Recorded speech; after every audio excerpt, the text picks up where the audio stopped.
Saludos a todos, muy buen Nash. Buen aquí y ahora estamos en este programa especial por la fecha importante del Fuego Nuevo, 19 de noviembre, día 6 Mono, Chicoase Ozomatl.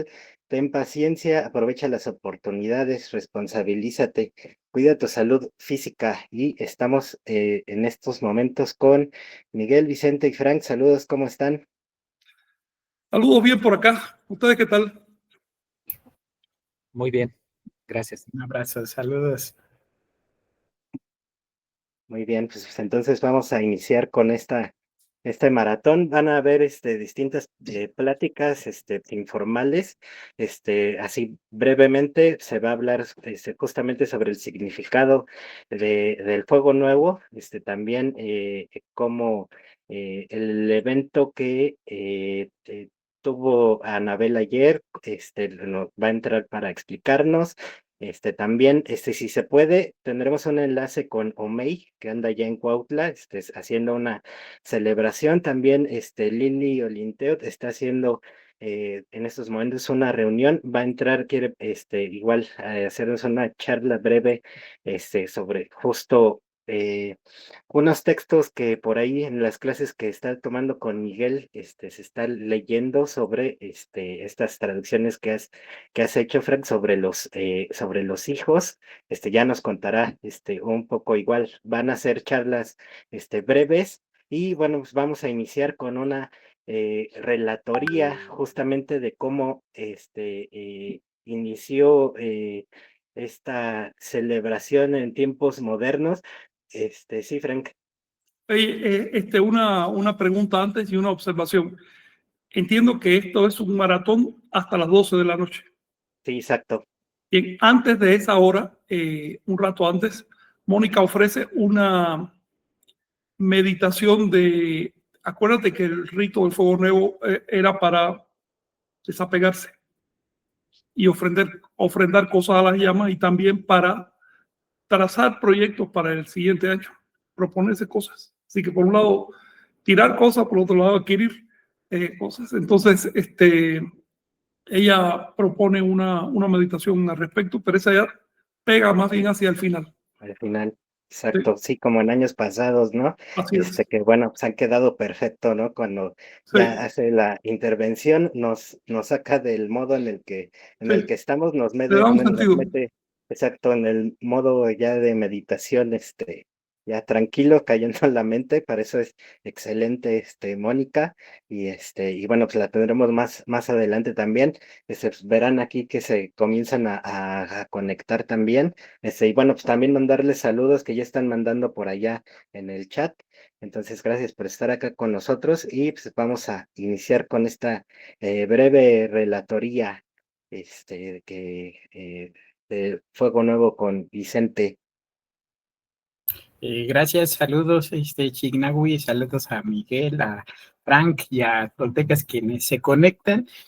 Hoy siendo 16 Mono, Chicuase Ozomatl, dado el consejo tolteca, ¿no? Para recapitular, ten paciencia, aprovecha las oportunidades, responsabilízate y cuida tu salud física. Es, yo creo, muy importante en este sentido, concientizarnos de lo que implica hoy el Fuego Nuevo y también en este aspecto.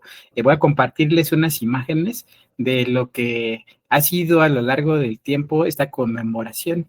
Y recordar, ¿no? Ustedes pueden seguir, ahora sí, por estas circunstancias de la tecnología, ¿no? Si las condiciones climáticas se los permiten, asomarse que esté despejado, justamente mirando hacia el cenit, a la parte más alta del cielo, pueden ubicar por ahí las cabrillas o las Pléyades Tianquistli, ¿no? Conocidas. Y si está nublado o hace mucho frío, cualquier circunstancia, pueden seguirlo a través de esta página que se llama Stellarium, que hemos seguido también desde hace muchos años atrás. Y pues bueno, ahí Chignawi por ahí se lo encontró hace más de unos 12 años, y entonces Stellarium, le dan clic, y de aquí pues, todavía inclusive ven la interfaz, es de ya añeja y remota, pero tiene una aplicación bastante buena, Stellarium Web, y en ella nosotros pues podemos al activar con un clic, podemos identificar, está orientada hacia el norte y podemos utilizar pues, la interfaz que tiene justamente esta página que es muy buena, ¿no? Para ubicar las constelaciones. Podemos también ya el arte, ¿no? Aplicado según la visión occidental, también con el entorno, quitando la atmósfera, también quitando el horizonte y utilizando también este tipo de retículas, ¿no? Que en astronomía, pues, se utiliza, ¿no? Estas las azimut, acá se encuentra en la línea ecuatorial, acá los objetos profundos, voy a quitar algunos de estos para apreciar justamente estas retículas, ¿no? Y también, pues estos elementos, aquí visión nocturna, entonces es bastante práctica y en tiempo real, pues nos permite identificar, en este caso, pues a los objetos, ¿no? Celestes. Ahí vemos que ya una vez aparece Pléyades, si no la pueden ubicar, si no la conocen, siendo hoy 19 de noviembre a las 20:15 horas, las Pléyades se encuentran aquí, en esta altura, están hacia el este, ¿no? Entonces, por ahí si hay oportunidad, pues podrían seguirlas. Acá vemos también se encuentra este planeta Urano, y pues estas son las Pléyades, ¿no? Las Tianquistlis que tienen todo este cúmulo de estrellas. Entonces, pues lo vamos a ir siguiendo para que, pues bueno, voy a tomar ahí unas capturas, en este caso, para ver cómo van elevándose hacia, pues, la parte más alta, ¿no? No va a llegar hasta, en este caso, ¿no? Si ponemos el azimut, el cenit está allá arriba, donde se hace la cruz, va a llegar, por a esta altura, más o menos, pero ustedes podrán verlo a partir de esta dinámica, ¿no? Entonces, pues, aprovecho, siendo las 8:16, 20:16, le tomo una captura y pues bueno, la invitación, ¿no? A que lo puedan seguir y pues si quieren conocer más de astronomía, también ya más al rato les daremos unas recomendaciones, ¿vale? Entonces, pues adelante, Miguel. Sí, solamente señalar, ahí en la imagen nos indica que está a 30 grados, a 31 grados de altura. Y bueno, para tener una noción de hasta qué punto llegaría, el cenit está a 90 grados. Entonces, esas líneas están marcando la altura. Y bueno, a esta hora que son las 8:17, tiene esos 32 grados que marca en la imagen. Sí, muchas gracias. Y pues bueno, ya para darle causa y justamente a que Miguel pues, nos pueda comentar esta otra dimensión y la presentación de Frank en este primer bloque, pues compartirles brevemente de este movimiento tolteca cuál ha sido esta dinámica, ¿no? Desde el año 2011 creamos esta página del Fuego Nuevo, en la cual justamente vimos la forma en esa época de conectar a toltecas de diversas partes del mundo, ¿no? Entonces, surgió también esta iniciativa de hacer un encendido en Cerro de la Estrella. Esto en redes, ¿no? Para dar como una referencia, puesto que en el año 2007, ahorita conforme avancemos en el tiempo, vamos a compartirles unas imágenes. En el año 2007 se conmemoraban 500 años, ¿no? Del último encendido de Fuego Nuevo que se realizó todavía con estos cargadores. Ahora pues han cambiado, ¿no? Con este ajuste, pero había intención de hacer justamente una conmemoración de Fuego Nuevo en el Cerro de la Estrella. Entonces, pues por circunstancias climáticas, por circunstancias también del entorno, este sitio, pues a medianoche, pues es complicado el acceso, es un parque y está cerrado, entonces se tuvo que hacer unas gestiones para llegar justamente, en este caso, a este sitio. Si no lo conocen, es el Museo del Fuego Nuevo, se encuentra en la base del Cerro de la Estrella, Alcaldía Iztapalapa, y aquí, pues bueno, se realizaron diversas actividades conmemorativas para estos 500 años, ¿no? Hablamos del año 2007, ¿no? 1507 al año 2007, cuando se dio esta dinámica. Entonces, sí es algo a tener en cuenta, ¿no? Total, para avanzar en este proceso, pues la logística en ese año se complicó, ¿no? Entonces, tuvimos que llegar justamente hasta la cima de la pirámide, de lo que es el Cerro de la Estrella, Iztapalapa, Cerro de la Estrella, en lo que se conoce como Huizachtepetl, o también el llamado Cerro de la Estrella, ¿no? Entonces, en este sitio, pues se encuentra justamente en la cumbre de este denominado Cerro de la Estrella. Si ustedes lo conocen, tiene una vista imponente y justamente implica, en este caso, pues un observatorio que permite tanto observar la cuenca, en este caso, del Valle de México, pero también, en este sentido, pues un excelente, pues, mirador, ¿no? Entonces, en esta plaza era donde hay imágenes que probablemente habrán visto en códices que implican, en este caso, pues la recreación de este espacio, ¿no? Lo vamos a ver en la siguiente imagen, que pues nos muestra en este sentido una escena que se representó justamente en el Códice Borbónico, ¿no? La página 34, donde aparece una recreación de este santuario. En la aquí está Huizachtepetl, en este caso vemos el topónimo, una montaña, y vemos también algo que es el Huizache y así el encendido, ¿no? Acá dedicado a Huitzilopochtli, año 2 caña. Esto ya también ya será parte de la explicación, pero pues bueno, esto fue el encendido de 1507, año 2007 se intenta pues hacer ahora sí con pues más que nada ese impulso, ¿no? Por estas circunstancias.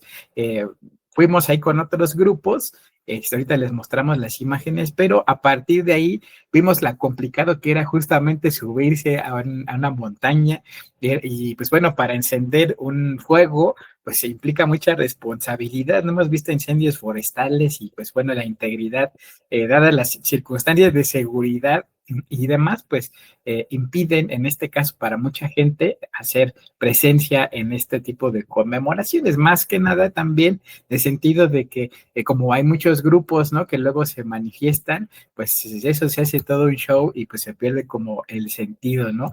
Entonces, por eso fue que brevemente arrancamos con estas transmisiones, con estos encendidos virtuales, y creamos esta página, y esto nos permitió, la página se llama Fuego Nuevo, así como tal, y pues en ella, a grandes rasgos, fuimos compartiendo desde, pues bueno, las imágenes, ¿no? También ven desde el año 2012, en este caso, pues con información que explicaba el contexto, ¿no? De lo que representaba el Fuego Nuevo. Realizamos también varias transmisiones en aquellas épocas, pues era más complicado. Estamos hablando de unos 13 años ya, pero eso implicó que pues se pudiera hacer un ejercicio pues bastante interesante, en el cual pues comenzamos a difundir, ¿no? Gracias a las clases de Frank, todavía hay en Amores, la colonia del Valle, en el CACM, con Antonio Gómez, a quien le mandamos un abrazo. Y pues vean, esto se dio en el año 2012, entonces también ahí queríamos ver si íbamos al Cerro del Tepeyac. Hace unos días, y no es que horas, hubo un incendio por allá, entonces tuvimos que cancelar presencialmente, ya estábamos viendo como las indicaciones y demás, pero pues eso se complicó y pues vimos que lo primordial, más que hacer una fogata en una cima de una montaña y ver las pléyades y cantar y bailar, pues era comprender la dimensión simbólica, ¿no? De este sitio y cómo las montañas sagradas pues también juegan un factor importante, ¿no? Pero más allá de las montañas o de los templos, sitios, zonas arqueológicas, lo importante es conocer justamente la implicación de lo que es el fuego nuevo, ¿no? Que va más allá de los rituales, hacer una llave muy importante en el calendario tolteca, ¿no? En esta dimensión. Y pues bueno, a partir de aquí, con el paso del tiempo, fue justamente avanzando pues la dinámica. Aquí hay algunas imágenes que les bueno, compartimos, ¿no? También esta iniciativa de encender una vela o una fogata, y mis compañeros de tiempo atrás, pues hicieron el registro de encendido con sus familias, ¿no? Tanto en Ciudad de México, otras partes de Anáhuac, y más allá de esas fronteras. Hubo compañeros, compañeras que hicieron sus encendidos en otras regiones tan distantes, creo que hasta allá en zonas tan alejadas, cruzando el Atlántico, cruzando el Pacífico, y pues bueno, nos hicieron también esta invitación, por ejemplo, ¿no? Acá de las compañeras que estaban, creo que en Islas Canarias, no sé dónde, y pues fue bastante interesante, ¿no? Y pues bueno, y ahí fuimos con estas dinámicas, entonces inclusive eran eStream, ¿no? En otras de las plataformas. Entonces, pues es a grandes rasgos lo que quería compartirles, comentarles. Siguieron las clases en Amores, y ahora sí se hicieron en este caso en el canal Toltecayo, donde habían identificado, y pues ahora en este sentido también ya viéndonos en este caso hacia la página de Iglesia Tolteca desde el año 2018, comenzó también esta labor, ¿no? De difusión de lo que es este encendido del fuego nuevo, y también pues nos compartieron diversos encendidos y diversos esfuerzos que se realizaron a lo largo del tiempo.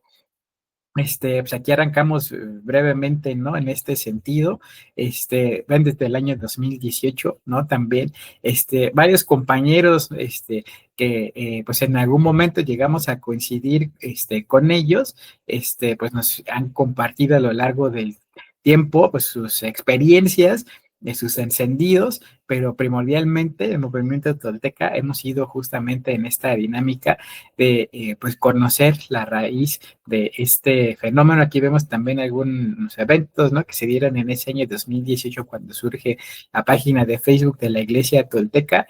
Y pues bueno, aquí importante en ese sentido, también creo que hicimos ayer un encendido en Amores, ¿no? Si mal no recuerdo. Entonces, pues de aquí ha venido esta dinámica de difusión con el paso del tiempo. Y pues bueno, le mandamos un abrazo hasta al Mitla, ¿no? También compañero Jesús Fabián, ¿no? Que estaba pues en esta dinámica de hacer encendidos y demás, que pues partió en este año, ¿no? Pues ahora sí, todos tenemos un paso en esta tierra, y pues tenía esa iniciativa, ¿no? De hacer un encendido conmemorativo posteriormente. Entonces, era algo así seleccionado, por ejemplo, con los hermanos mayas, se llama Chicabán, ¿no? En las fuentes hay referencias a él, pero los mayas cruzó, por ejemplo, las comunidades contemporáneas, pues lo han perdido, ¿no? En ese sentido, no se realizan la celebración como tal. Y pues bueno, acá se ha mantenido como esta iniciativa, y pues también a lo largo del tiempo esta dinámica, ¿no? De informar, de compartir las fuentes, y que el fuego nuevo es un elemento fundamental en la cosmovisión anahuaca, y que tiene relación con el calendario, con la cosmovisión, con la teología. Es un elemento que nos permite hacer esta conexión, ¿no? Con nuestras raíces, pero también es origen, es destino, y es de lo que vamos a ver aquí a lo largo de de este maratón que inicia. Así que pues si actualizo por acá, en este caso, las las Pléyades. Recuerden, Stellarium es como tal, pues van justamente ya ahí elevándose las Pléyades, ¿no? Conforme va avanzando el tiempo. Así que, pues bueno, esto era una eh, descripción, ¿no? De lo que ha sido la conmemoración del año del Fuego Nuevo a lo largo de estos años. De hecho, desde el año 2005, me parece, ¿no? Que es cuando con las clases comenzamos a conocer esto hace ya 20 años, y pues nos ha tocado ver de todo, ¿no? Cosas, pues muy buenas, interesantes, dinámicas, charlas, clases, de todo, pero lo importante en este caso, el Fuego Nuevo, nos invita a renovarnos, a recapitular, ahora sí, como en los gráficos que compartíamos, ¿no? Acá en este caso, en el Fuego Nuevo y de la IT, en este sentido, lo importante en este caso es la renovación, quitarnos de la mente, y pues bueno, actuar en consecuencia para despejarnos, ¿no? De todos estos temores, vicios, inseguridades, de estos eh, dogmas, de todo aquello que nos impide avanzar y continuar en este camino, ¿no? Así que muchas gracias.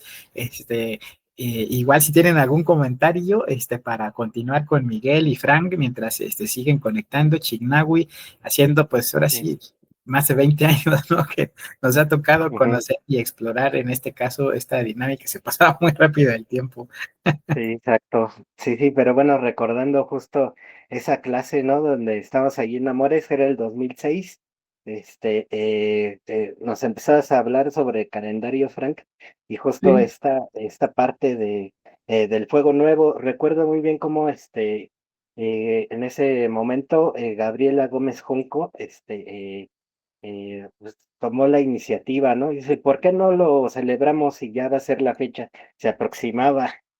Entonces, bueno, y por la logística, ya estaba muy cerca, tuvimos que esperar el 2007, donde ya ahí entró Gerardo Sandoval, para hacer las gestiones para subir allá al cerro. También me he encontrado en estos tiempos que, bueno, normalmente hay ya hasta noticias de gobiernos locales de Iztapalapa donde dicen que se celebraba en los 70s, algo así.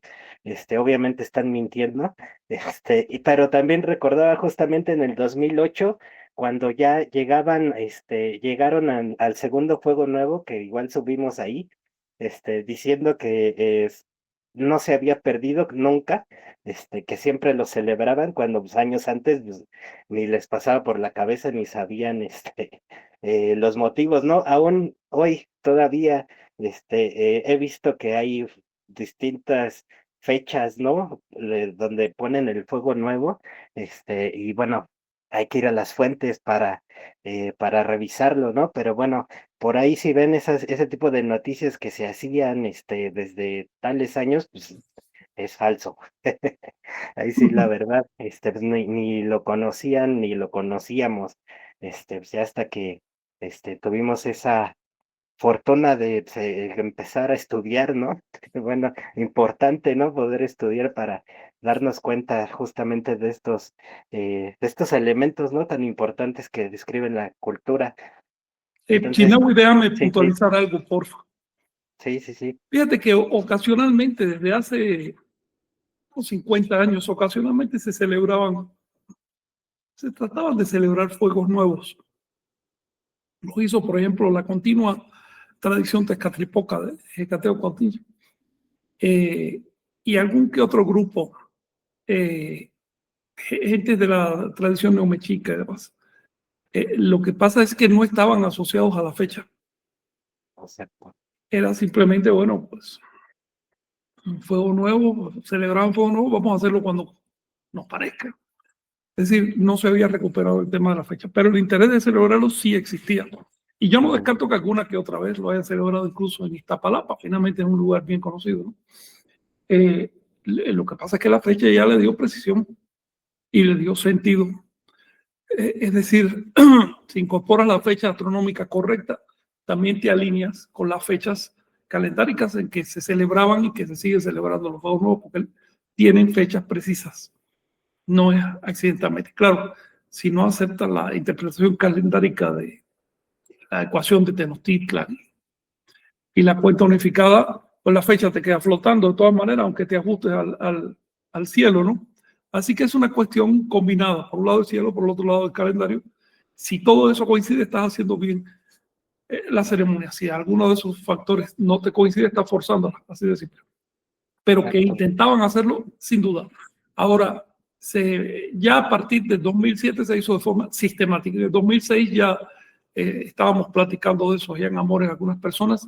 Quiero recalcar el modo como se sumó Gerardo Sandoval a esto, que supongo que también en este momento esté celebrando, porque ellos celebran cada año, por insistencia de Gerardo Sandoval, que notó que es una ceremonia que hace falta. También quiero decir que al principio no quisieron llamarle fuego nuevo, le querían llamar fuego sagrado.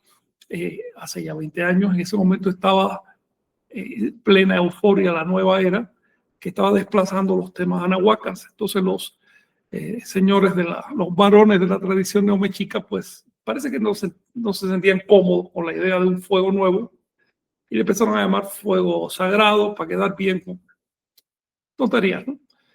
Nosotros lo hicimos siempre con el nombre que lleva, fuego nuevo, punto. Yancuitlachinoli, encendido nuevo, así como se llamaba. Y pues lo que queremos es rescatar una tradición anahuaca, no quedar bien con ideas nuevas eran. Esto debo decirlo, porque una vez que la institución fragua y empieza a hacerse en la fecha correcta y empieza a crecer, resulta que todo el mundo lo hacía así. No, no es así, hay una historia por detrás. Por otro lado, en este momento todavía se escogen diversas fechas. Sin embargo, cada vez queda más claro y entiende mejor la gente que el fuego se hacía con las Pléyades. No es una fecha arbitraria y esto tiene una gran razón. A ver si al rato podemos hablar de eso. Esto tiene un tremendo motivo. Sin ese motivo se desaparece la ceremonia. Es decir, no se trata solo de encender un fuego, sino de qué tanto significa esa ofrenda. En fin, en un ratito les platicaré un poco más de esto, si quieren.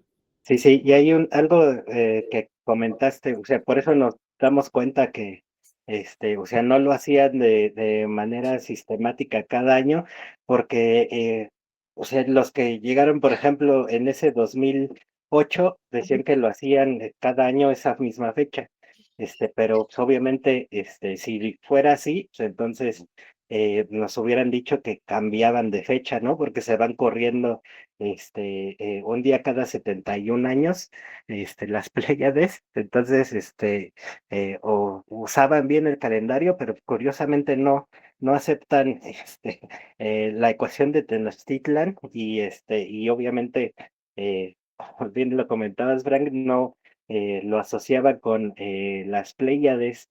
Entonces, por eso nos dimos cuenta, o sea, de que o sea, ya querían ahí treparse a ese intento y bueno, pues está bien que lo puedas adaptar, pero bueno, hay que ser claros y pues, también sinceros, ¿no?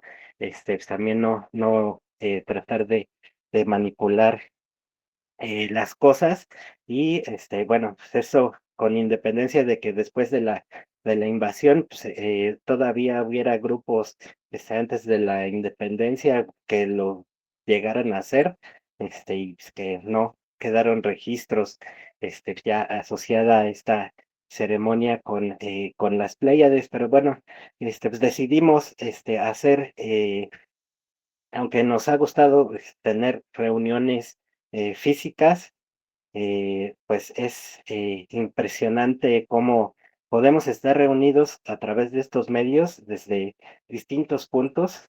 En estos momentos, nosotros que estamos aquí, Miguel, Frank, Vicente, y yo estamos en distintos puntos de la ciudad, del país, y bueno, pues también aquí, en la transmisión, ¿no? Aquí brevemente están ahí en Argentina con Isabel, Arturo Castillo, en San Pancho, Nayarit, también están ahí en Guatemala, en Huixtlitlacatl, desde El Cajón, California. Entonces, justamente por eso nos reunimos ahí en Cuautitlán Izcalli, Paco, Cuautitlán, también desde Cuicuilco, Edgar Jiménez, antes llamado Tlapalan, desde Pachuca, Saúl GC, también saludos, desde Guanajuato, Omar André Estrada Mendoza, desde Tulancingo, Alejandro Olvera Herrera, también, desde Nesa, tenemos a Patricia Zúñiga, Nezahualcóyotl. Entonces, es importante que podamos reunirnos, si bien no físicamente estamos reunidos acá, justamente para tener pues, esta celebración. Miguel, tú estás ahí en Morelia, entonces, Así es.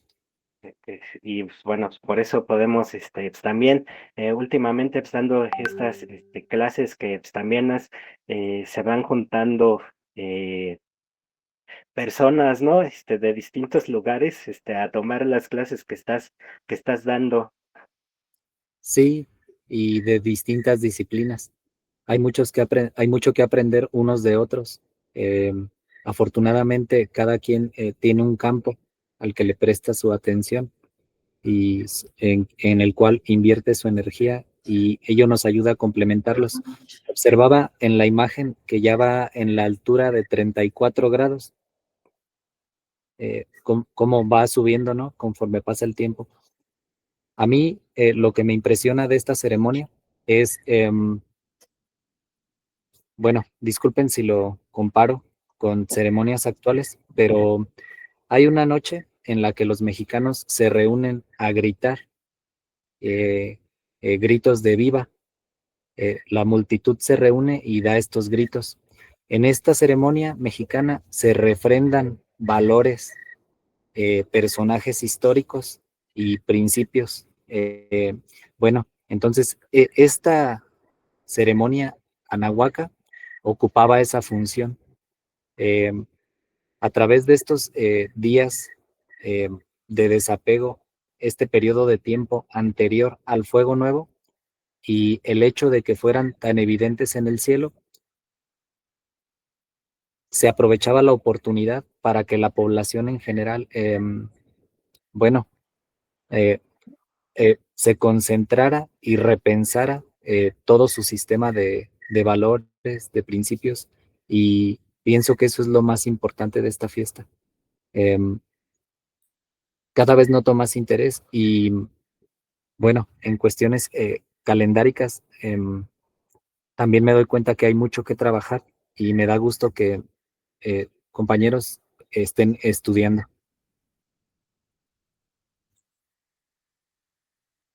Exacto, sí, es muy importante justamente pues, estudiar para que no nos manipulen, ¿no? Y tampoco se les invente cosas, ¿no? Pues, es más fácil inventar y pues, armar cualquier cosa que ponerse a estudiar, aprender, por ejemplo, náhuatl o maya o cualquier otra lengua donde venga esta información de toltequidad y pues, es importante, ¿no? Para justamente tener esos parámetros para saber eh, qué es real y qué es objeto de manipulación, ya sea aunque lo quieran usar para bien, o para mal, pero siempre tener las cosas ahí claras, ¿no, Vicente? Sí, gracias. Yo quisiera aprovechar ahorita para generar ya esta dinámica en lo que nos inicia Franco en su presentación y ya darle pie también a Miguel, ¿no? Me gustaría preguntarles cómo fue la primera vez, cuál es su primer recuerdo, lo que entendían de Fuego Nuevo, porque yo creo que es algo interesante, ¿no? Que puede darnos como pauta, ¿no? En este caso, yo me acuerdo por ejemplo, en este caso, cuando escuché la palabra Fuego Nuevo, desde la primaria, ¿no? En la educación básica, ¿no? Que están ahí de preguntón, así en ese proceso.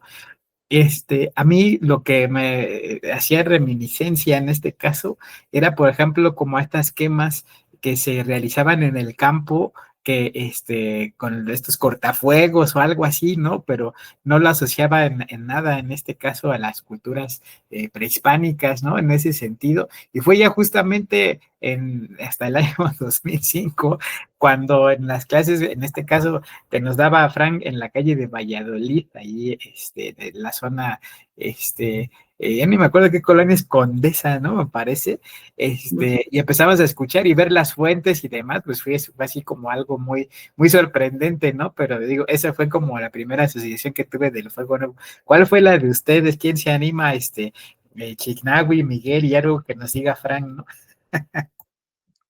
Sí, gracias. Bueno, yo debo compartir con ustedes que pues llegué tarde a la fiesta, ¿no?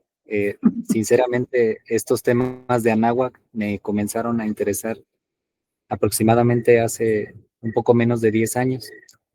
Eh, Anteriormente a eso, eh, llegué a tener periodos de mi vida en que me interesó la historia remota de México, pero los libros a los que accedí sin duda eran voluminosos, tenían mucha información, pero ahora en perspectiva noto que los autores no generaban coherencia entre todos los sistemas de explicación de las diferentes cosas que conlleva el ser humano.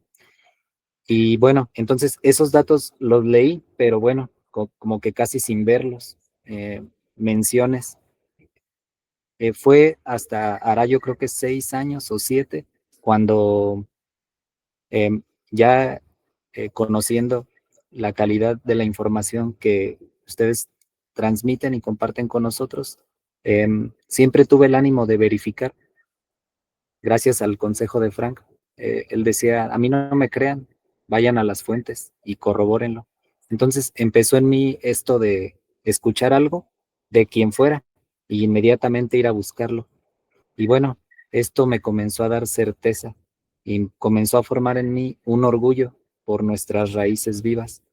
Entonces, pues paso a pasito, simplemente tratar de entender la coherencia de los datos en tantas fuentes que quedan, es lo que me ha inspirado a hacer con gusto este trabajo, simplemente de esclarecer para uno mismo la información, que no se pierda toda esta información tan valiosa y bueno, tratar de compartirla con las personas que vivimos. Siempre hay datos tan interesantes de cualquier cosa y bueno, en este caso yo comencé a sentir que era importante hablar de esto. Y bueno, eh, me siento muy contento de que podamos hablar de estos temas. Sí, gracias. Chignahui, ya para que pueda entrar Frank, ¿qué nos puedes decir tú? ¿Cómo asociaste ese fuego nuevo? ¿Qué te sonaba? ¿Qué pensabas? Sí, lo primero me hizo recordar una caricatura que veía de niño, que bueno, y me hizo pensar cómo justamente a la mano no tenía, pues nada de acá, ¿no? Me hizo recordar esa caricatura se llamaba Guerreros Míticos, entonces ahí hablaban sobre Prometeo y cómo sobre el fuego, entonces dije, pues podría ser algo similar a eso, pero visto desde acá, sí me causó, la novedad, ¿no? Porque, o sea, nunca, me había pasado por la cabeza que pudiera haber algo similar acá. Y, pues, bueno, eso es lo que consumía de niño, ¿no? Muy, occidental, nos llegaban, ese tipo de cosas y, me llamaba la atención porque era distinto, ¿no? Obviamente ya estaba pues buscando algo más, ¿no? Pero pues como no encontraba de acá, pues me iba a lo que encontraba, y supongo que también por eso mismo a los jóvenes de la actualidad pues, les interesa más aprender japonés por los cómics y los mangas que hay. Pues lo que tienen más a la mano, ¿no? Y bueno, pues por eso ahora ya viéndolo desde este punto de vista, pues pues hay que procurar acercar más a los jóvenes también este tipo de, de tradiciones, ¿no? Bueno, de ceremonias, de legado, de ofrenda y bueno, pues con el sentido que profundo que lleva, pues qué mejor que se pueda dar a conocer. Pero sí fue lo primero que llegué con esa asociación de que podría por fin conocer La algo dos dioses menores, referente Epimeteo. este, de acá. Y ahí está, se escuchaba No el tiene audio. ninguna oportunidad Otra contra mi vez se visión. activó el audio y Las alegrías y las penas de sí, bueno, interesante. Ya tiene mucho que no lo veo, ¿no? Ujú. Fíjate, Chinawi, que esto que mencionas deberíamos tratarlo en otro momento. Tampoco le puedes pedir a los niños que se interesen por sus raíces si no se les presentan de forma apropiada, es decir, atractiva, con sentido, eh, con coherencia cultural, sin prejuicios, sin este adoctrinamiento permanente neocolonial que dice que todo lo que viene de pasado de México y de América era caníbales, sacrificadores y punto. Por supuesto que a un niño no le puede interesar eso, ni puede sentir ninguna estima por antepasados que eran salvajes, caníbales, sacrificadores. Eh, en fin, estamos en un proceso colonial, un proceso que exacerba y pinta de forma bonita de lo que viene de fuera, pero lo de adentro lo pone lo más feo posible justamente para inhibir el interés. A ver si en algún momento se acaba la memoria, se acaba la cultura. Eso es lo que quieren las academias. Quieren que la cultura sea una pieza de museo, en un salón allá donde van unas pocas gente a estudiarlo, pero de ninguna manera un alimento vivo, un motivo de identidad y de emoción en el corazón de la gente común y corriente, porque en algún momento los nativos de América recuperan su identidad profunda, van a empezar a preguntar cosas primero y después a reclamar cosas. Y ahí mismo naufragan los proyectos criollos, ¿no? Y los proyectos coloniales en general. Estamos todavía en un proceso de depuración colonial, falta quizá unos 50 años para que haya suficiente conciencia social como para poder examinar ciertas cosas y en fin, y para poder encontrar un respaldo entre la población. Por supuesto, después de 20, 30 años de inversión de los japoneses en su cultura y haciéndola de manera que se pudiera exportar, hombre, los niños encantados de la vida ven los mitos japoneses y se los aprenden y demás. Todo falta hacerlo acá y hacerlo bien y hacerlo sin ciertos defectos, sin ciertos vicios que ocurrieron en Japón en los años 60, porque entonces no se sabía trabajar con esto. Se trata de recuperar las raíces, no de banalizarlas, ni de convertirlas tampoco en folclore, mucho menos, ¿no? Ni de fantasear en exceso, porque, digamos, hay suficiente material, suficiente conocimiento en las raíces como para no tener que estar inventando demasiado. Una cosa es darle un desarrollo, ponerlo bonito, y otra cosa es de plano usar la raíz como simple nombre, como simple palabra y dedicarse a otras cosas. Eso yo lo estoy viendo ahora en los intentos de rescate. Lo voy a decir sin ánimo de dorar a nadie ni de afectar a nadie, pero me parece absurdo tener que importar héroes de los cómics norteamericanos para poder presentar las raíces de Anáhuac. No va por ahí.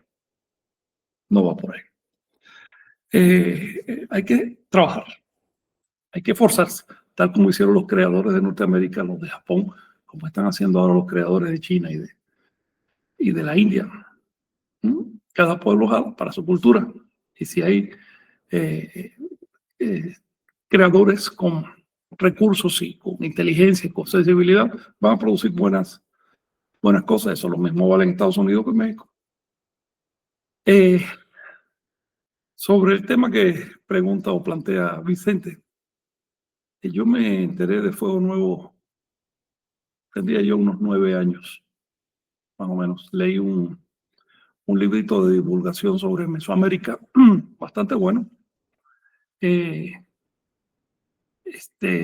Muy bien escrito, muy ameno. Era una trilogía sobre diversos pueblos de América. Y eso fue lo que por primera vez me hizo pensar en el Fuego Nuevo. Pero no le presté mayor atención. Después de eso ya lo estudié como una costumbre anahuaca, sí, sin entender realmente por qué lo celebraban. Y por supuesto, el estudio académico siempre te dice que se hacía cada 52 años. Entonces, bueno, cada 52, ahí se queda. Entonces, ya con el tiempo empecé a darme cuenta de que es necesario recuperar tradiciones valiosas, útiles, que sirvan para algo en la actualidad. Fuego Nuevo es una de ellas. Y también es necesario recuperar su sentido, tanto astronómico como simbólico, como incluso teológico que lo tenía. Y por otro lado, es necesario recuperar las formas anahuacas. Es decir, está bien innovar, pero si tú tienes una forma que ya son suficientes, que bastan, ¿para qué estás innovando? La innovación se vale, los neologismos se valen cuando no encuentras algo en la raíz que sea necesario decir. Pero si ya lo encuentras, ¿para qué estar importando? ¿Para qué estar haciendo mezclas sincréticas? Las formas anahuacas no son puristas, pero en lo que uno pueda apegarse a esas formas, tanto mejor, porque entonces se genera identidad. Que Fuego Nuevo es una forma anahuaca ideal.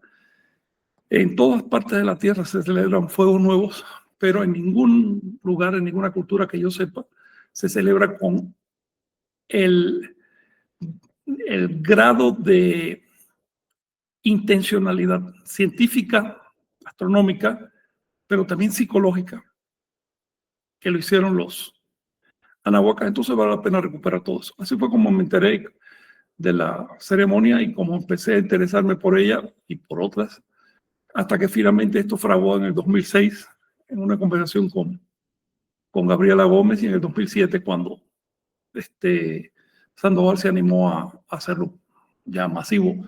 Hasta en Asia celebraron ese fuego nuevo.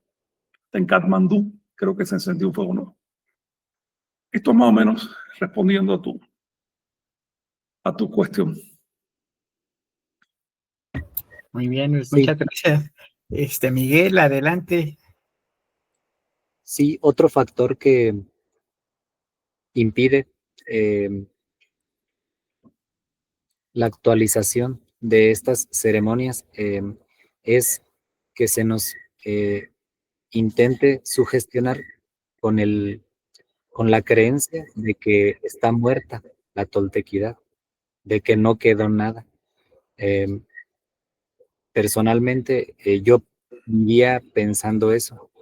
Yo realmente pensaba que no había datos fidedignos y que era una cuestión que no valía la pena indagar porque pues no quedaba nada. Pero bueno, afortunadamente, si uno comienza a buscar, pues ya entramos en todo este panorama actual. Y qué bueno que estemos haciendo esto. Bueno, como ustedes saben, el fuego nuevo cumple con una función de marcador astronómico. Esto está vinculado intrínsecamente al calendario. Y bueno, el calendario tenía una estructura, el atado de años consta de 52 años. Entonces, el atado final de este periodo de tiempo cobraba mayor relevancia su celebración, así como la de los trecenios. Entonces, había escalas en la magnitud de la celebración. Las ceremonias anuales tenían un primer rango. Las ceremonias, imagino que de cuadrienio o de otros ciclos como el octienio, pero haciendo mayor énfasis en los cuartos del atado, las de tresenio y finalmente las de los atados de 52 años cobraban mayor relevancia. En las fuentes de la información vamos a encontrar estas descripciones de este sacramento tolteca asociadas a los años 1 conejo principalmente y 2 caña. Ello responde a que el año 1 conejo es el último de los 52 años, mientras que su año siguiente, inmediato, el 2 caña, es el primer año del ciclo de 52 años. Es por ello que aparecen mayormente estos datos. Y bueno, invitarlos a asistir a los libros, a los códices y a mirarlo por ustedes mismos. Recientemente, revisando el códice Chimalpopoca, ahí hay varias menciones en esa crónica sobre cuándo se celebraban los fuegos nuevos y están claramente asociados al año 2 caña, 2 acatl, como dice ahí. Entonces, este marcador astronómico no es el único del que se sirve el calendario tolteca, pero es uno de los principales. El hecho de que esta constelación, este cúmulo de estrellas, sea notable a simple vista por el ojo del ser humano, alienta a verificarlo, a vivirlo. Y bueno, hay más marcadores astronómicos, pero este que se ve a simple vista cobra una especial relevancia. Lo que he notado en cuanto al estudio de la recurrencia de las fiestas del Fuego Nuevo es que se van sucediendo, es decir, conlleva una serie de tonales. Bueno, es algo que quizá ahondemos en otro momento. Simplemente quería mencionar la importancia y la relevancia en niveles de cada ciclo calendárico como una función para marcar astronómicamente este evento. Sí, oye, si me permites, quiero mencionar algo, fíjate que a lo mejor te salta en las investigaciones que estás haciendo. En realidad practicaban 2 fuegos nuevos al año. Uno era marcado por las Pléyades, que si quieren platicamos al ratito un poco más de por qué. Y el otro se celebraba 10 días antes que terminara el año. Tú te das cuenta que según pasa el tiempo, ambos eventos tienden a unirse. Llegará el momento que coincidan en el mismo día. Esto es un detalle a tener en cuenta porque sea histórica o no esa fecha, cuando eso ocurre, parece un punto de partida. Tú sabes bien que el grado de la velocidad con la que se van empatando las fechas de fuego nuevo de las playas con el fuego nuevo del año nuevo es de un día cada 71.2 años. Por lo tanto, es un ciclo lento. A veces al rato hablamos de eso. Pero el caso es que hay algunas representaciones en los códices, particularmente 4 fuegos nuevos que aparecen en el códice Borgia, que corresponden al fuego nuevo del año, no al fuego nuevo pleiadiano. ¿Okay? Eso es importante. No es una confusión de fechas ni nada, sino que cada evento tenía lo suyo. En el fuego nuevo del año no se hacía con la intención que el fuego nuevo pleiadiano, tenía otra intención. Pero la idea de hacer un fuego para marcar una ceremonia, un ciclo y demás es demasiado obvia. De hecho, probablemente cada veintena encendían un fuego en algún momento para marcar el inicio de la luz y demás. Entonces uno tiene que saber distinguir entre las fuentes. Oye, traje aquí un materialito si quieren que lo compartamos, es sobre náhuatl. ¿Les parece? ¿De una vez o esperamos a que entre también Pamela? Bueno, Estaría si bueno. esperamos por Pamela, entonces podemos platicar Mira, un poco de... sí, mira, aquí entró el Lili, a ver si ya anda por ahí. Es que muy bien. tiene un evento ahí, entonces aprovechamos para saludarla, a ver si se activa. Sí.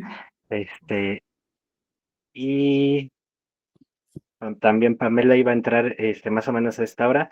Ahí vemos ya activó Lili la cámara. Tienen evento ahí, están celebrando, allá están, es Ajijic. ¿O dónde estás, Lili? ¿Qué tal? Buenas noches. Saludos, Bendecidos. Lili, adelante. Un gusto saludarlos, un gusto y estar acá compartiendo con ustedes y acá con el grupo. Tenemos poquita luz, pero ahí estamos en presencia. Estamos aquí en Guadalajara e igualmente mandando también un saludo muy grande, que hay otro grupito que se está juntando en Ajijic y otro en San Juan Cosalá. Así que muy contentos también mandando un saludo para ellos, compartiendo. Justo estábamos terminando de leer tu texto, Frank, sobre el fuego nuevo, comentando acá los ejercicios que vamos a realizar sobre recapitulación. Así que la idea con ustedes era saludarlos, pasar por acá también a recordar que aquí estamos retomando estas prácticas también de conciencia, más allá de la celebración, volver a mirar hacia adentro, a mirar el cielo interior también. Así que este encuentro que vamos a realizar aquí es para hacer una recapitulación, una meditación, y luego en el encendido del fuego poder quemar esas intenciones que pudimos encontrar, esos hábitos que quizás queremos soltar o cambiar, y también qué es lo que queremos enaltecer. Muy bien, Lili, gracias. Oye, pues... Y bueno... Sí, adelante. Sí, perdón. Adelante, tenemos tiempo. Esto está tranquilo hoy. Sí. Ah, genial. Bueno, ya que está acá presente también el maestro Miguel, bueno, agradecerte todo también tus enseñanzas, tu tiempo. Hoy nos encontramos por la tarde, nos sigue motivando. Y quería compartir unas lecturas de unos pequeños fragmentos del Huehuetlatoli, del Pilhuanamostli, del libro de los hijos. Oye, permíteme una observación. Tengo entendido que te impresionó ese libro, ¿no? Sí, muchísimo. Platícanos, porfa, ¿por qué? ¿Cómo qué? Sí, bueno, justo marqué algunas de las cositas que quería compartir para leer, porque lo que se me hace más, no solo sorprendente, sino como también la nobleza de la enseñanza, de la forma en la que le transmitían las diferentes maneras de tener mucha presencia, conciencia, atención, acecho desde pequeñitos, porque dentro de las líneas, más allá de la forma en la que está escrito, quizás también como más poético, en realidad habla de cosas muy prácticas, muy simples, pero donde hay mucha presencia, mucha atención. Y realmente sí me dejó sorprendida, como hay pequeños pedacitos donde habla de atender los sueños, pequeños pedacitos de cómo miramos a los demás, de cómo atendemos a los demás, pedacitos de si estamos juzgando o no juzgando, etiquetando a las personas, reaccionando frente a esos juzgamientos también, y de cómo hace una invitación a volver a estar en estados de paz y de calma, pero como justo enseñanza a un niño. Me resulta realmente maravilloso el nivel de conciencia que se trasladaba en ese momento a los niños. Por eso de verdad que sentía que es un buen momento para compartirlo, para volver a encontrar esta misma enseñanza en nuestro camino, en nosotros mismos, y qué bien también que para las personas que están haciendo crianza lo puedan transmitir también. Sí. A mí me impresionó un detalle, y es que esos textos formaban parte de un libro sagrado. Eso era el libro que usaban en las escuelas y demás, pero era un libro sagrado, el Huehuetlatoli. Y me llamó la atención la deliberación, la conciencia que tenían en cuanto a este tipo de manejo de consejos a los niños, pero también a la madre, a los padres, a los gobernantes, a los comerciantes. Hasta ahora he traducido, bueno, he elevado los consejos dedicados a niños, a los profesores en la escuela, a los casados antes de tener hijos y después que tienen hijos, cómo se bautizan los niños y eso. El caso es que me llama la atención el modo tan codificado que está esa información. No son consejos al azar dispersos en el medio de otras obras, sino totalmente consciente. Un libro de consejos, así tal cual. Yo no he encontrado nada tan sistemático en ninguna otra obra sagrada de la tierra. Y por otro lado también la nobleza, ¿no?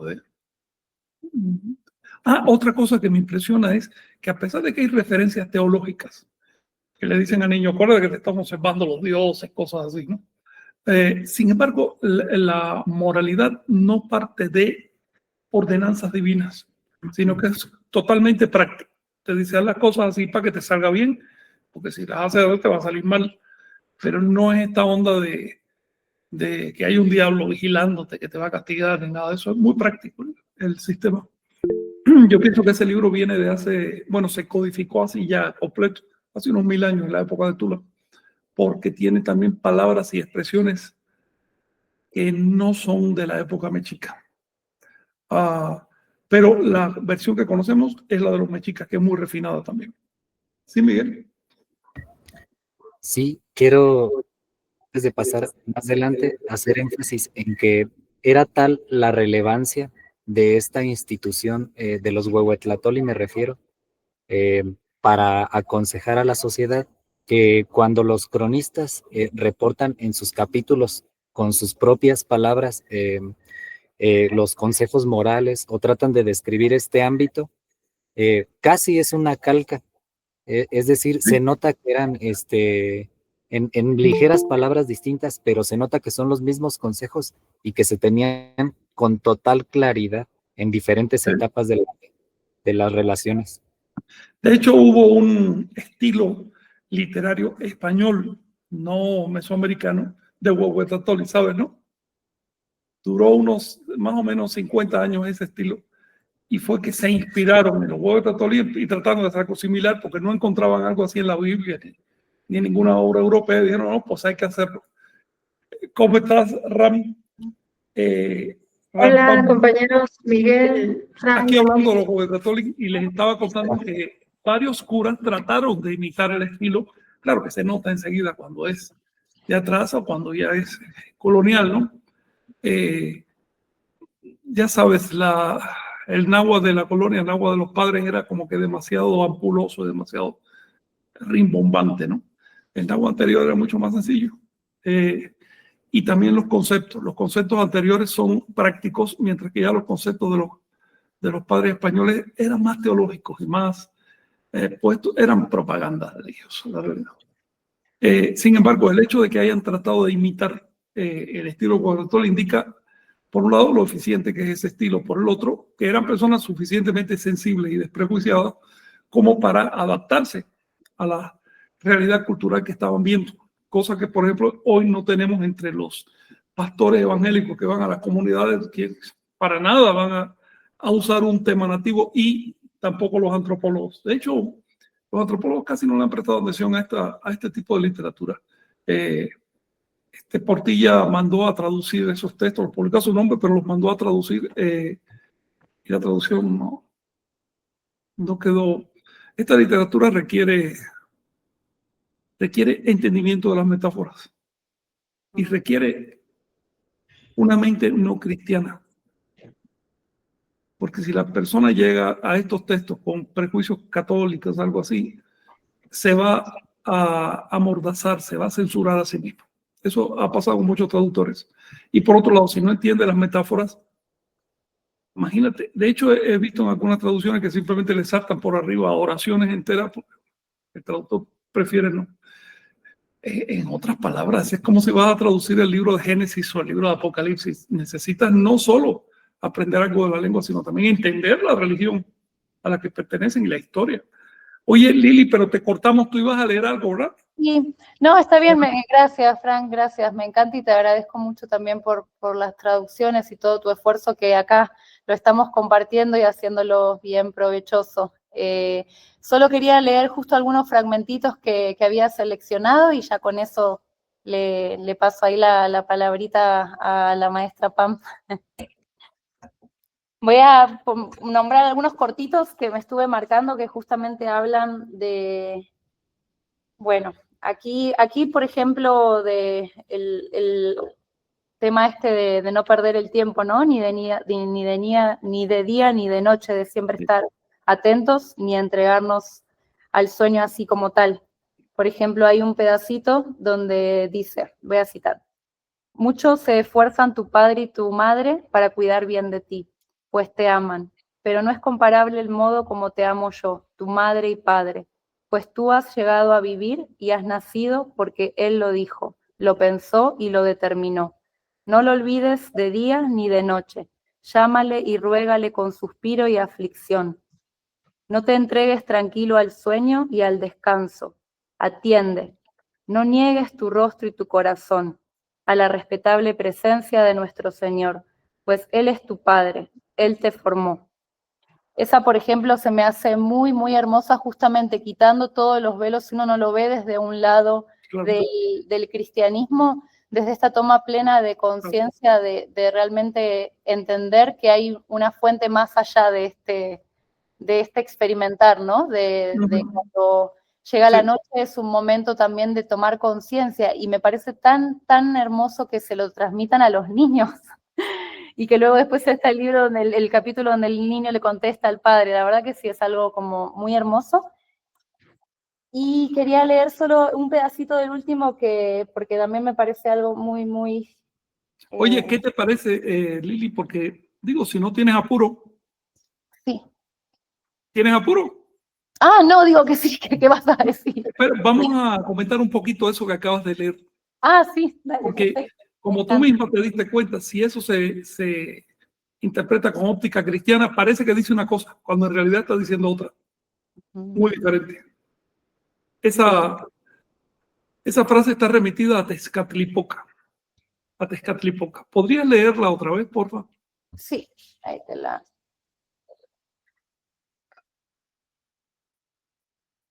No lo olvides de día ni de noche. Llámale y ruégale con suspiro y aflicción. No te entregues tranquilo al sueño y al descanso. Atiende. No niegues tu rostro y tu corazón a la respetable presencia de nuestro Señor, pues Él es tu Padre, Él te formó. Sí, el prólogo de ese verso dice: tu madre y tu padre te amamos mucho, pero no se compara nuestro amor con el que te tiene aquel que te formó. Y aquel que te formó es Tezcatlipoca, también le llaman Yohuali Hecat, que quiere decir el espíritu de la noche, el espíritu nocturno, o, si quieres, invisible e impalpable, es decir, abstracto. ¿A qué se refiere ese verso? Se refiere a lo siguiente: mira, mamá y papá, por supuesto, te dieron esta forma, esta individualidad, ¿no? Pero finalmente mamá y papá recibieron un espíritu de vida que viene de sus padres y de sus abuelos y tatarabuelos y otros. Es decir, no lo crearon mamá y papá. Esto viene de atrás. Viene de tan atrás que empata con huehueteo. Es decir, empata con la eternidad. Esta chispa de vida que recibimos todos nosotros ya existía. No surgió desde cero. Existía en nuestros progenitores. Y si vamos para atrás, llegamos a las primeras amebas, Luis. Y de ahí para atrás probablemente seguimos quién sabe hasta dónde. En otras palabras, hablamos de una continuidad muy, muy vieja, y ese le llama ahí amor, o ese sentido de continuidad, el sentido de pertenencia, es muy superior a la simple relación con la familia ocasional o con los padres. Estamos hablando de linaje en todo el sentido de la palabra. Por otro lado, te está diciendo: no te entregues tranquilo al sueño, atiende al sueño. Obvio, si no es en el sueño, ¿dónde vas a atender? En la Biblia es demasiado simple. El trabajo real se hace cuando da trabajo. Entonces, en el sueño, cuando da trabajo atender, por eso ahí tiene más mérito. ¿Y cuál es el resultado de atender en el sueño? Que empiezas a reconocer esa voz silente que está en el fondo de nuestro ser. En soñar es recuperar el origen. Empiezas a darte cuenta de lo que hay detrás.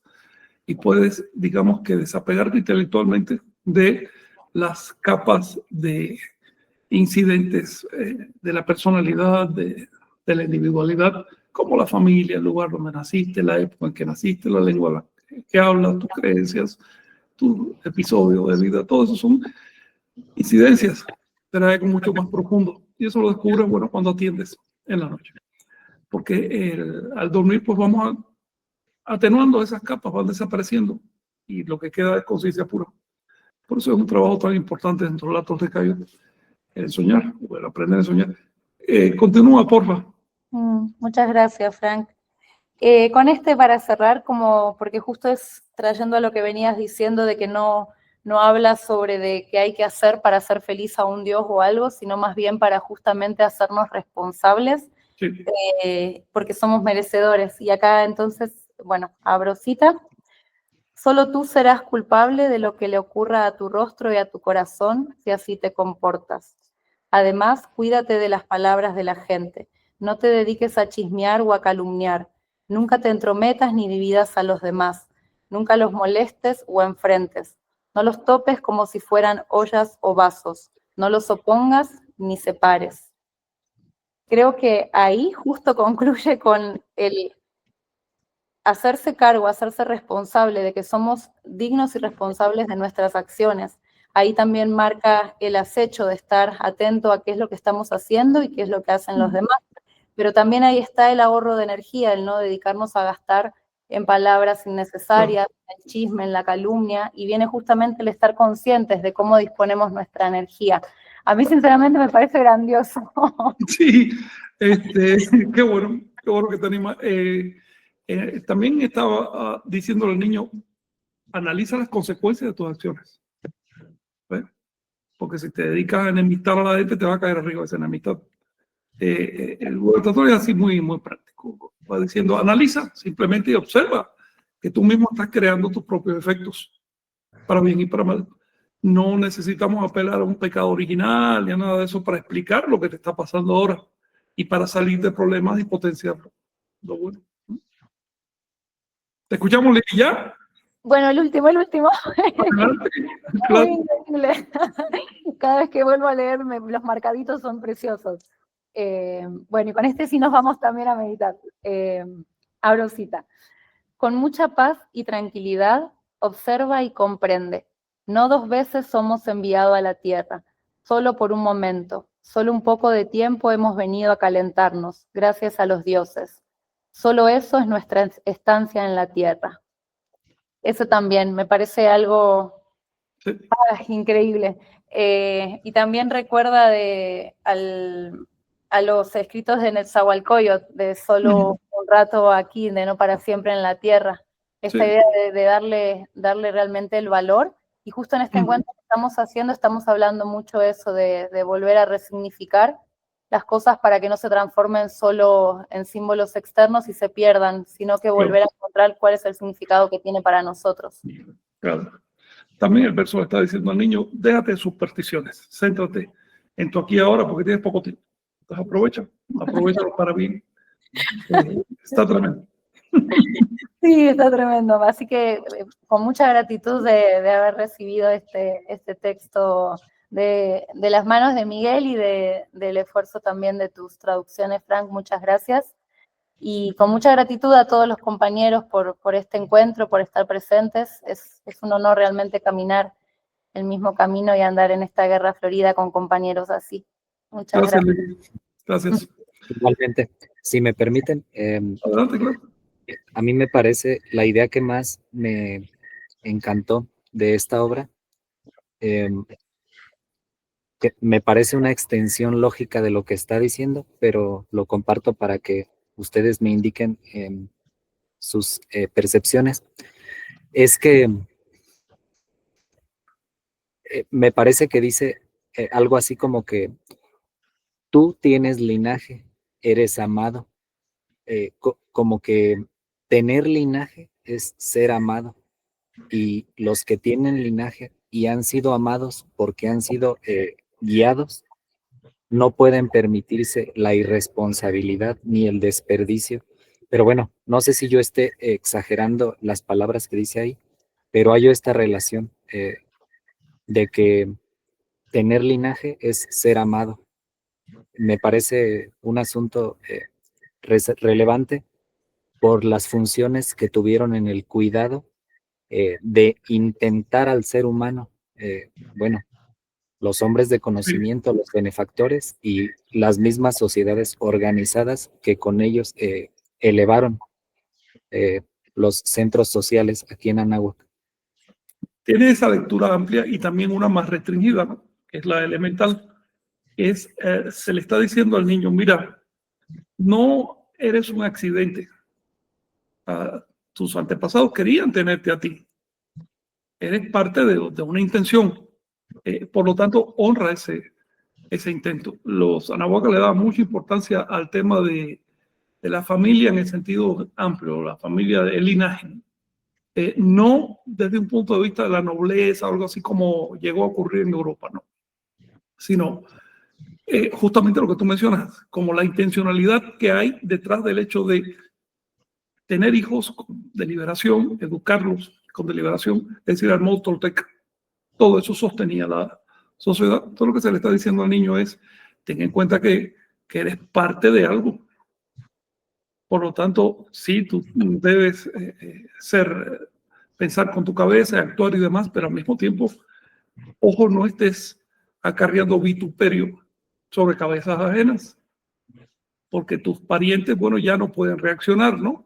Pero si estuvieran aquí se sentirían avergonzados si tú no los honras. Y, por supuesto, la sociedad respondía a esto, porque una persona, un niño sobre todo, que se portara mal y demás, no lo acusaban tanto, más bien, la vergüenza no se centraba únicamente en el infractor, sino sobre todo en sus parientes, en todo su linaje. Al tener esa presión social, pues se obligaba a la persona a tener un poco de atención a sus acciones, ¿no? Era una forma como esa sociedad resolvía el problema. Cada sociedad tiene lo suyo. Nosotros, por ejemplo, lo que hacemos es simplemente castigar directamente al infractor. Pero la sociedad mesoamericana tenía muchísimas menos infracciones justo por eso, porque había una presión social y la persona se sentía o pretendía sentirse parte de un linaje, ¿no? Claro que tiene una versión amplia que viene del momento en que los propios dioses, según el mito, se ofrendaron a principios del mundo para generar a los seres humanos, ¿no? Entonces generaron una relación de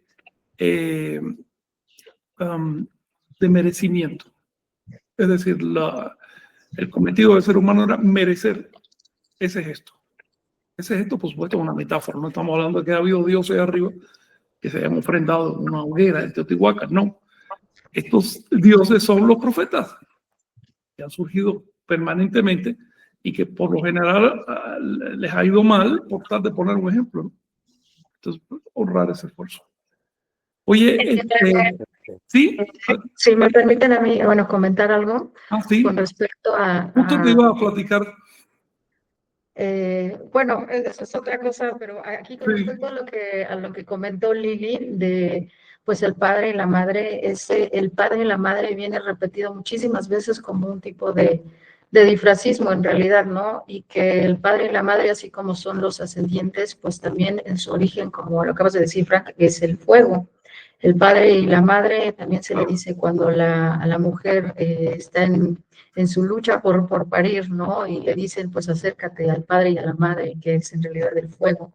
Y en el caso de la ascendencia, pues a ellos les nombran como si fueran las espigas, si fueran las espinas, ¿no? Que dirigen, van a la punta y también los hijos como trozos de piedras preciosas, ¿no?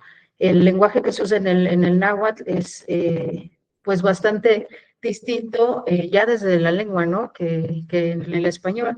A veces también como bien lo dijiste, las traducciones de los Huehuetlactoli, y lo dicen los prólogos, que realmente las personas que se dedicaron a hacer esas últimas traducciones, pues pienso yo que es parte de la línea que lleva la academia en la actualidad, porque solo repiten lo que los frailes escribieron. No hicieron el esfuerzo por modificar la visión, sino que mantienen esa visión colonial sin dejar claro qué sí era lo de aquí y qué no era lo de aquí, ¿no? Simplemente pienso que es como una consigna de respeta el texto y no modifiques nada, ¿no? Pues ese es el tema con respecto a todas estas traducciones, porque necesitan una segunda, pues, traducción, ¿no? Claro. De hecho, es una consigna muy cómoda esa de respecto a lo que escribió el cronista. Espérate un momento, que el cronista estaba hablando de una obra literaria muy anterior a la invasión, y eso no merece recuperación, eso no merece investigación. hay que quedarse con el capricho del cronista sin ir a lo que hay detrás. A mí me sorprende, por ejemplo, el tema de los chilames, que debido a copias y recopias que se hicieron durante y resúmenes en la colonia, se hizo de todo con eso. Al final resulta una cosa muy mezclada, muy heterogénea. Pero ¿y la integridad del texto qué? ¿Esa no tiene valor? ¿Eso no importa? Porque es muy cómodo, me ciño a esto que dice que hay aquí, trato de traducirlo y punto. Pero eso no es traducir todavía.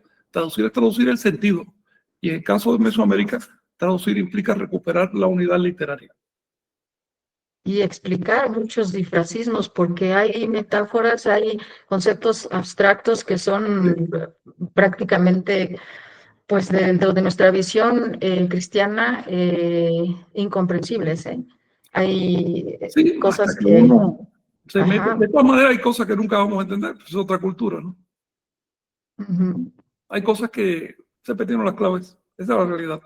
Sin embargo, el intento sí se puede entender.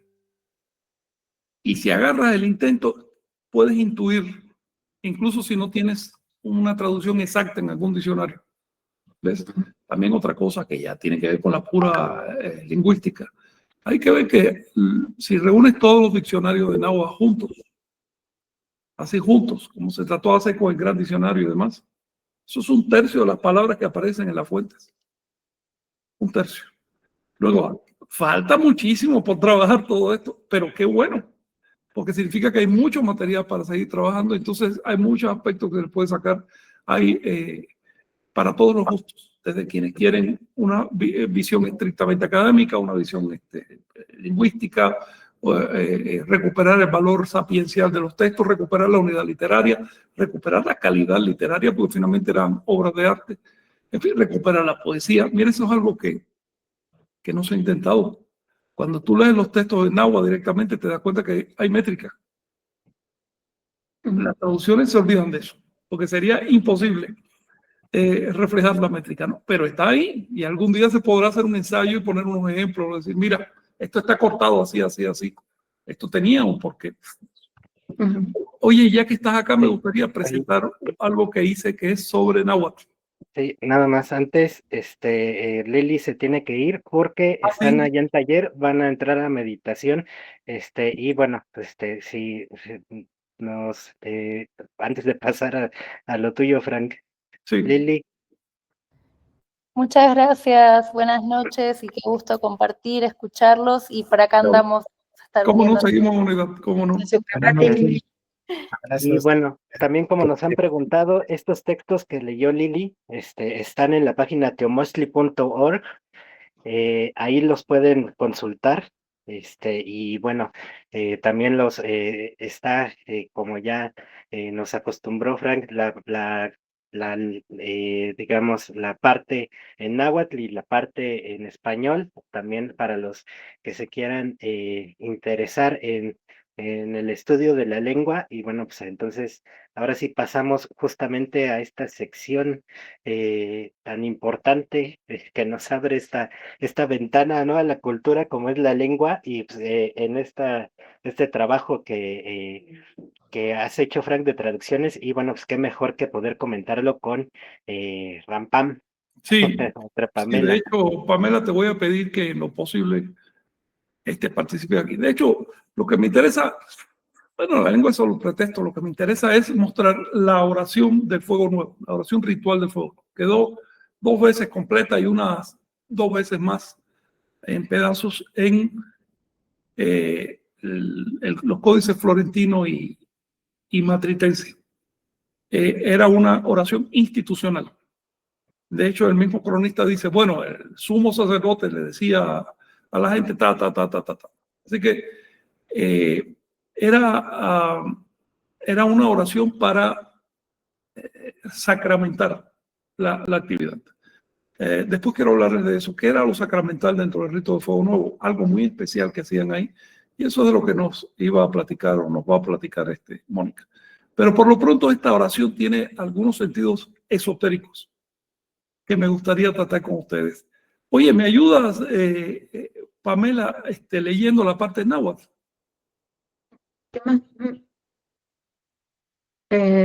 Ustedes me dicen, ¿eh? Sí. Sí, ya. Adelante, sí, claro. Listo. Gracias. Inteteoinan, inteteointa, inhuehueteotl, intlalxicco, onoc, inxutetzacualco, inmaquitoc, inxutotoatica, inmixtzatzacuililtica, ilhuehueteotl, inayamictlan, inxutecotli. Así es. Es muy sencilla. Si tú te fijas, también está hecha en un lenguaje, vamos a decir, como clásico, en el sentido arcaico. Es sencilla, sin complicaciones, las palabras son muy simples, tiene una cierta cadencia, está hecha como para que la gente se la aprendiera, si te fijas, y tiene tremendo contenido. Por eso es que se recitaba en la ceremonia de encendido de fuego. Y pues nos sirve también para entrarle un poquito a la lengua y ver algunos detalles, ¿no? De cómo se componen las palabras. Quiero decirles que todas estas oraciones empiezan con el artículo in, que es un artículo indefinido, que más bien aquí sirve como introductorio de las palabras, no tienen que buscarle demasiado significado. Se lo pueden quitar todo este artículo in y sigue funcionando igual, se sigue entendiendo igual. Pero bueno, le da una cierta belleza. Por otro lado, tenemos una palabra como teteoína o teteoíta. Bien, teteoína es una sola palabra a mi juicio, aunque esto está en discusión. Pero para mí, estas palabras que se forman con posesivos son una palabra, es una característica del genio de la lengua, son palabras, frases. Es decir, era una frase o es una frase desde el punto de vista formal, pero funciona como una sola palabra, es decir, funciona como un nombre propio. Ni siquiera es una palabra accidental, sino es el nombre propio de algo. Aquí no se está diciendo su madre de los dioses, sino ella, llamada Teteoína. Es como decir Coatlico. Tiene un posesivo en el medio, Tezcatlipoca tiene otro posesivo en el medio, pero son nombres propios. No se usa como frase. Incluso una persona podría no saber lo que significa esa palabra, de todas maneras sigue siendo el nombre propio de la deidad. ¿Ves? Es entonces mi propuesta que esto se debe ver como palabras enteras. Cuando uno posee algo en náhuatl, generalmente, tiene algunas excepciones, pero generalmente cuando se posee un sustantivo en náhuatl, se elide el sufijo nominal. Así que Nantli, que es madre, se queda en Nan. Tatli, padre, se queda en Ta. ¿Ok?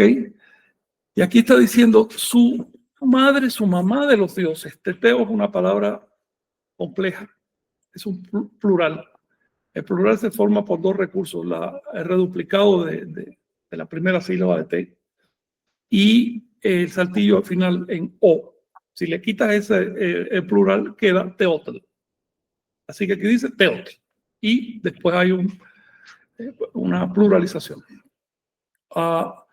Si nosotros traducimos teotl como energía, tal como hacen los compañeros de la tradición mexica, tendríamos que entender que esto dice su madre de las energías. Bueno, es posible y se entiende, no hay problema con eso, pero definitivamente ese no es el sentido literario del término. El sentido literario está hablando de dioses. Punto.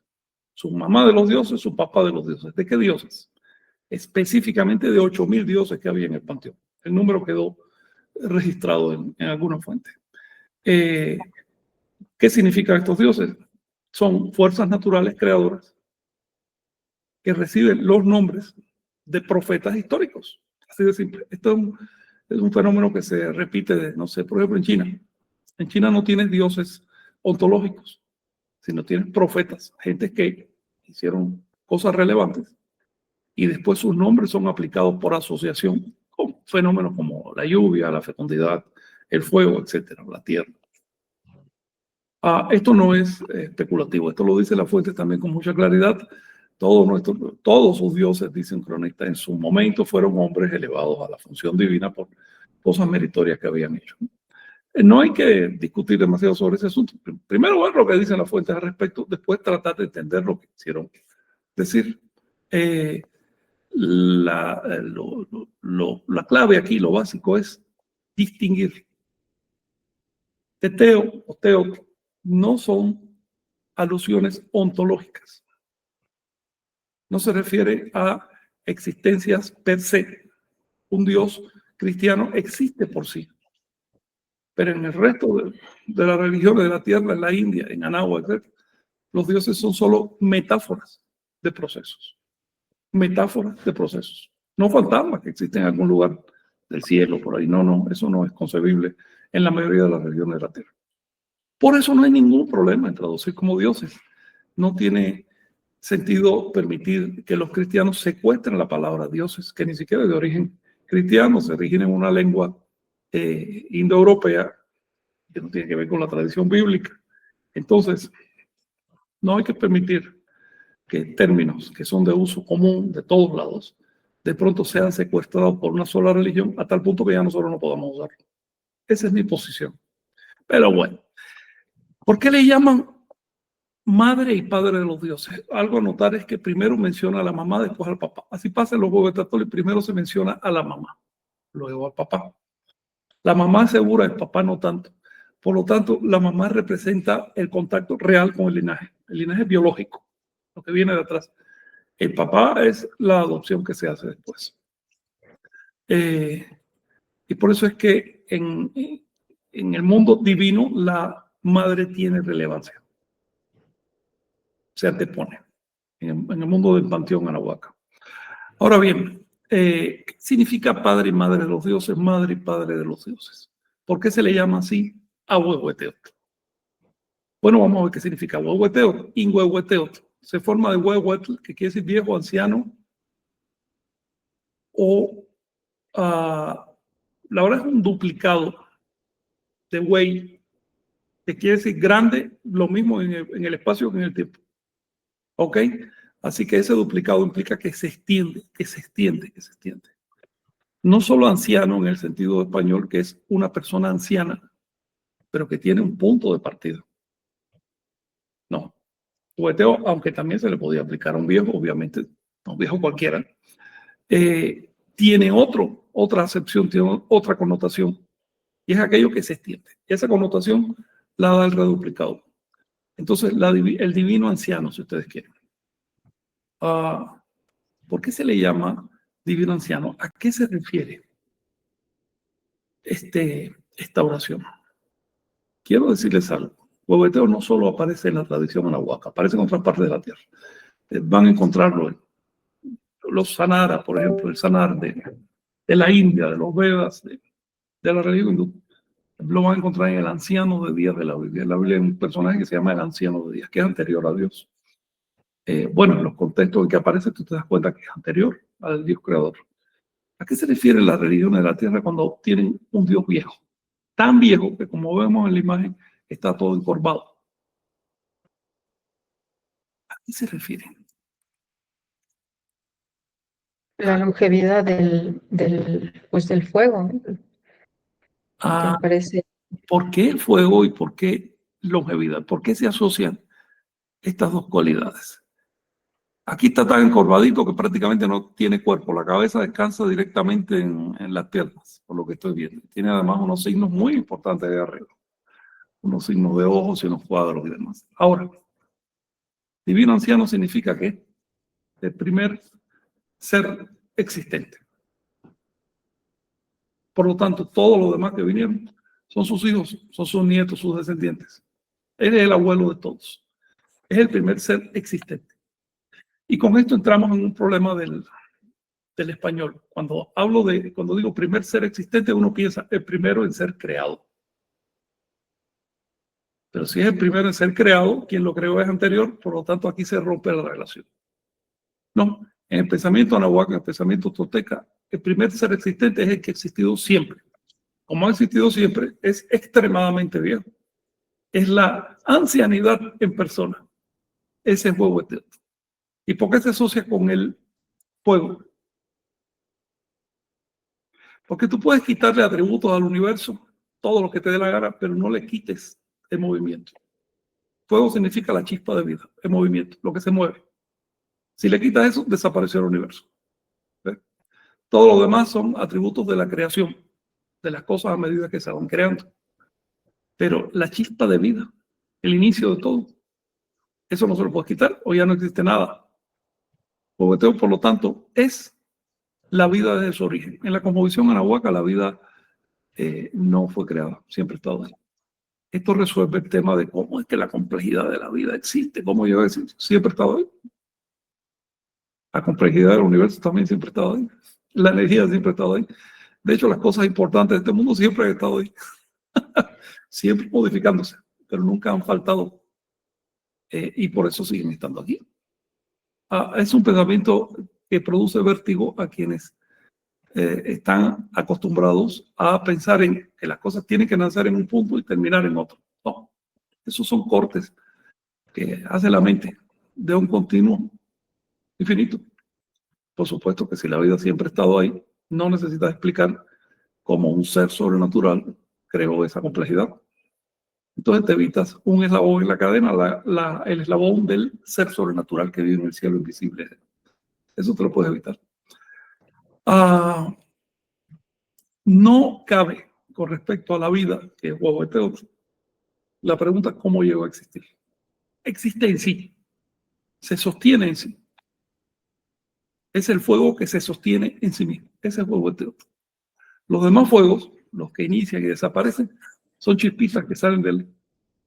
Pero si no existiera, esto es pensamiento filosófico, no estoy hablando de términos físicos, si no existiera ese principio de ignición previo a todas las chispitas, no habría chispas.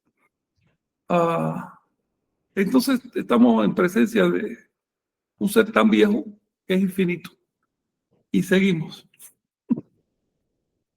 Él está tendido en el ombligo de la tierra y Tlalchico, bueno, para aprender un poco de vocabulario, Tlalchico se compone de 3 elementos. Tlali, que es tierra, Chicli, ombligo, y Co, en el ombligo de la tierra. Pero fíjense que no dice Tlaltecutli. Tlaltecutli es el nombre del planeta Tierra. Cuando las fuentes teológicas dicen Tlali, ¿a qué se refiere? A la materia, a lo que hoy llamamos materia. Él está tendido en el ombligo de la materia.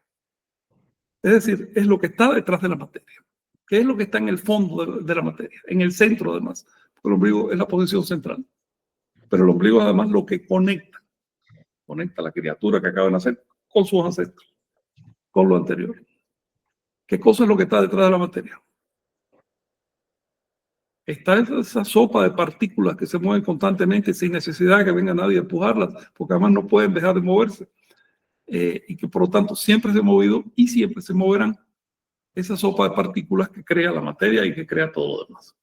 Y que finalmente tiene el potencial energético del universo. Así diciendo, Ono, tendido, acostado, durmiente, de pronto me recuerda en su morada de Riley, el desaparecido Tulhu espera soñando. Es el gran soñador. Huehueteo es el gran soñador, el que sueña este mundo. Está tendido en el centro de la materia soñando. Vamos a seguirle. Dice Inchiutetzacualco y Maquito. Empezamos por atrás. Maquito quiere decir dado, puesto, metido, si quieren, según el contexto. Y ofrendado. De maca se forma, que es dar, ofrendar algo. Y un sufijo pasivo y un sufijo atributivo al final. Y dice después, bueno, eso se refiere a Xiutetzacualco, que viene de Xihuitl, que es precioso, turquesa, y Tetzacualco, que es un encierro, algo encerrado en un cofre de piedra, Tetzacualco. Zacual quiere decir algo encerrado, Zacualco en el encierro de piedra. Pero también Xiu o Xihu quiere decir otra cosa que veremos al final, así que eso hay que tenerlo en cuenta. Ofrendado en cofre de turquesa. ¿Qué cofre es ese? Ya sabemos que está en el ombligo, en el fondo, en la esencia de la materia. Pero además se ofrenda, se da a sí mismo en un cofre de turquesa. Ese cofre es el universo. La esplendidez del universo, de todo lo que existe. Eso se representa como cofre de turquesas. ese cofre es el mundo perceptible, ¿eh? El mundo, si quiere, físico. Así que el verso está hablando de una posición potencial, germinal, y de pronto una explosión. Por eso usa la turquesa como metáfora. Sigue diciendo Insiutotoatica. Bueno, más o menos traducido como el de las aguas azules, pero un poquito más complejo. Otra vez vuelve a la raíz de Chihuitl, que lo estamos traduciendo aquí como turquesa o azul o precioso. Totoatic. ¿Cómo traducirías eso, Pamela? Totoática, ática, como con agua de aves. De aves. De pájaros. Pájaro. Agua. Y tica, un sufijo de cumplimiento de acción, si quieres. De cumplimiento. Quiere decir el que está, porque está hablando de alguien que está tendido en las aguas de color de pájaro azul. Pájaro azul significa la trascendencia. Ese es el ave azul. El color azul por sí, azul o verde, significa la posición central y por lo tanto el punto de trascendencia de un sistema. Chutotótica significa en las aguas del espacio. No del espacio cercano a la Tierra, sino del espacio profundo. La totalidad del espacio. Así que está hablando del espacio del universo. Los anahuacas le llamaban al cielo, pero al cielo como espacio, al cielo teológico, además. Le llamaban Teoatl, el agua divina. Aquí en este caso se mantiene la raíz A y se le añaden atributos, el agua divina azul.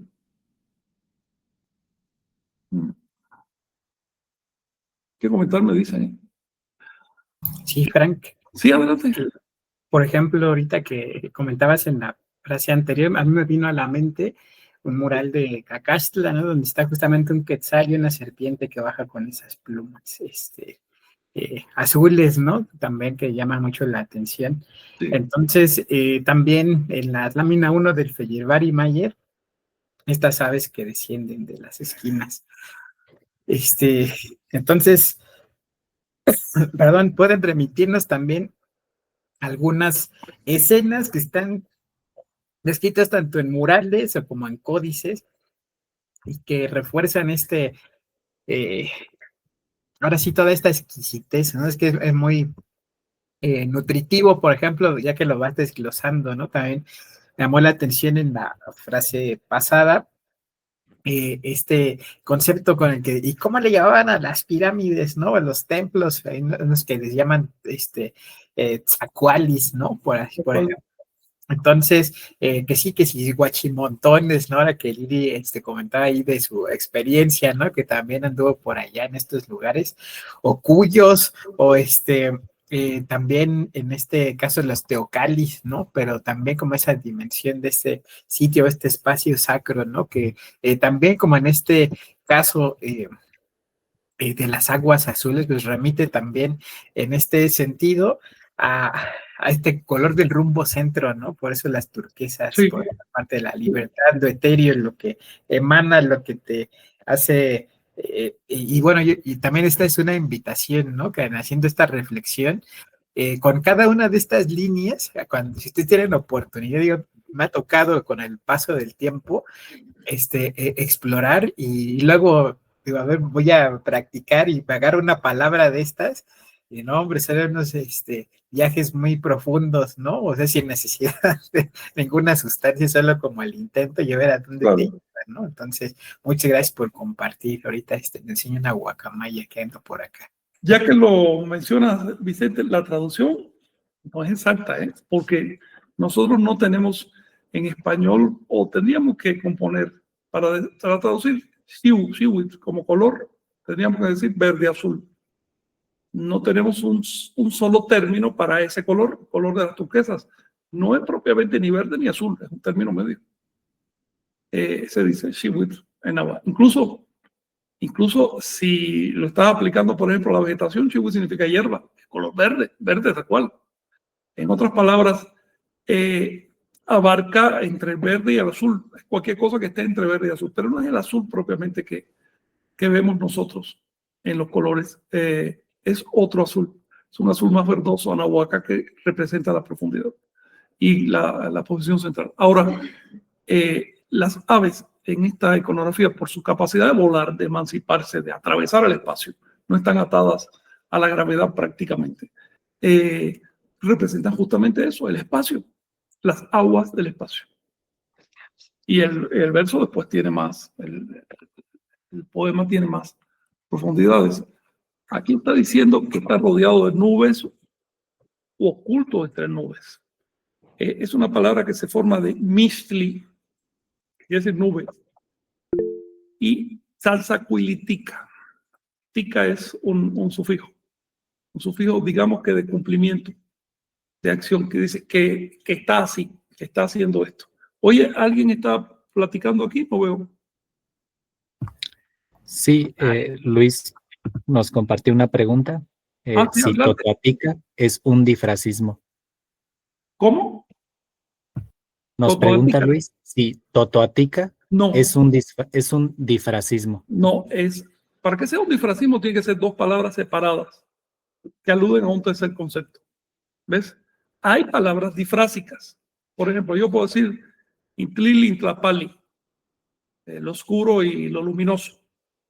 Y también puedo decir intlapali, que eso es una sola palabra, ya no es un difracismo. Pero tiene un origen difrásico. Y por lo tanto implica estos dos. Pero en el caso de totoatica es simplemente un sustantivo calificado. Es agua calificado por el color del ave, vamos a decir que azul. ¿Ves? Recuerden que esa A, después de los adjetivos, esa A al final suele pasarse por alto. Hay que observarla con calma para poderla traducir bien. ¿Te ha pasado eso, Pamela? Esa es el problema, sí. La de tsa. Cuando añades agua. Sí, porque si es con saltillo es Oye, privativo, y si es sin saltillo y Caroche dice que es larga, entonces luego no viene, ¿no? Sí es un problema. sí, pero esa A es propiamente una palabra, api. Luego, como una sola vocal, es muy fácil atribuírsela a cualquier otra palabra, ¿no? Y ahí se queda trunca la traducción, pero en este caso está rodeado, fíjense, Mistli no tiene problema, es nube, pero tiene segunda traducción. Y Satsacuilitica, Satsacuili, quiere decir, es otro reduplicado, es enfático, y quiere decir que está rodeado de algo o encubierto por algo, que lo encubre algo. ¿Qué es lo que lo encubre la nube? ¿Qué significa la nube en este caso?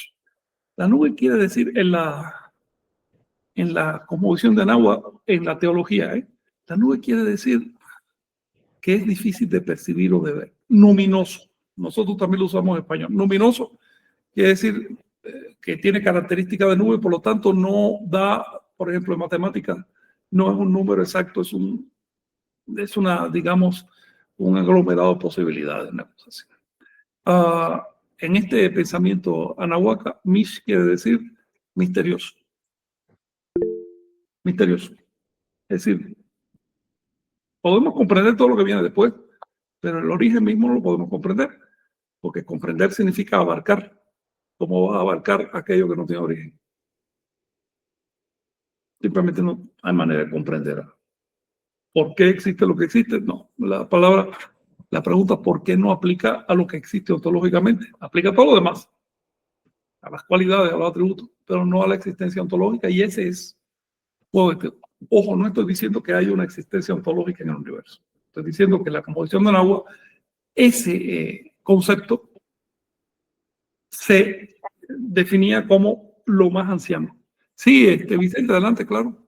Sí, gracias. Por ejemplo, me recuerda en este caso como Macuili, ¿no? El 5 Macuili, en este sentido como también, bueno, por la raíz, que es algo como que dice, si gusta, envuelve, o Macuiltica, ¿no? Que también hace asociación a la semana de 5 días. Entonces, hay una yo pienso que eso es como muy interesante y que bueno, la maestra Pam hace justamente uso, ¿no? De estos vocabularios y ejemplos como también en tus clases, Frank, y como con Miguel. Eso nos va dando como claves o puntos de referencia, ¿no? Para ir justamente viendo los casos en cómo la lengua náhuatl pues va haciendo esa función, ¿no? Y que lo mantenga vivo. Yo creo que eso también es muy importante, ¿no? Y gracias. Sí, fíjate que esta expresión se ha tratado de interpretar varias veces, ¿eh? Generalmente se dice que puede ser el rayo entre las nubes y demás. Las interpretaciones suelen ser bastante mezquinas, bastante aterrizadas, lo que podemos ver como si los nahuacanos fueran capaces de ideas filosóficas, ¿no? Sin duda, esta expresión también alude al rayo entre las nubes y a cualquier cosa que esté cubierta por algo, ¿no? Pero obviamente eso no es lo que se rezaba en una oración al fuego. Se quería decir otra cosa. Tenemos un mundo de cosas que vemos, percepciones, luminoso, estruendoso, que nos hipnotiza, que nos impide ver algo que está más allá, que es mucho más sutil, más oscurito, ¿eh? Pero más antiguo y más profundo.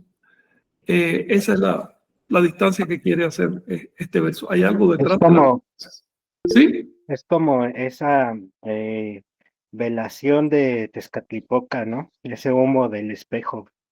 Sí, sí, claro. Esta imagen de lo que se ve y lo que está encubierto es muy común, es constante en la composición del agua. Sí, Pamela, adelante. Pues justo pues el humo, ¿no? El fuego está encerrado en el humo. Es otra lectura, una lectura concreta, ¿no? El fuego rodeado de humo. Pero ¿qué significa entonces fuego, humo?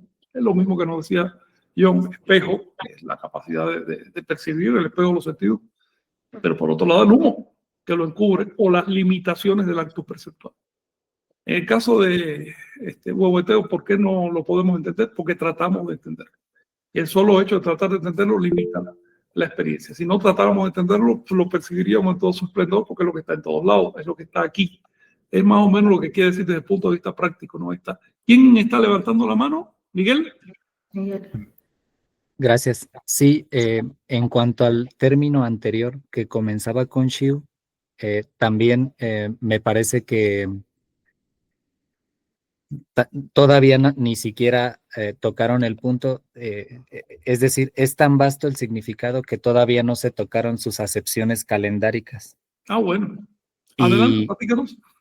Bueno, en cuanto al ciclo, simplemente que también, si ya está hablando de la hierba, ya nos está hablando de una recurrencia, de una época, de un ciclo.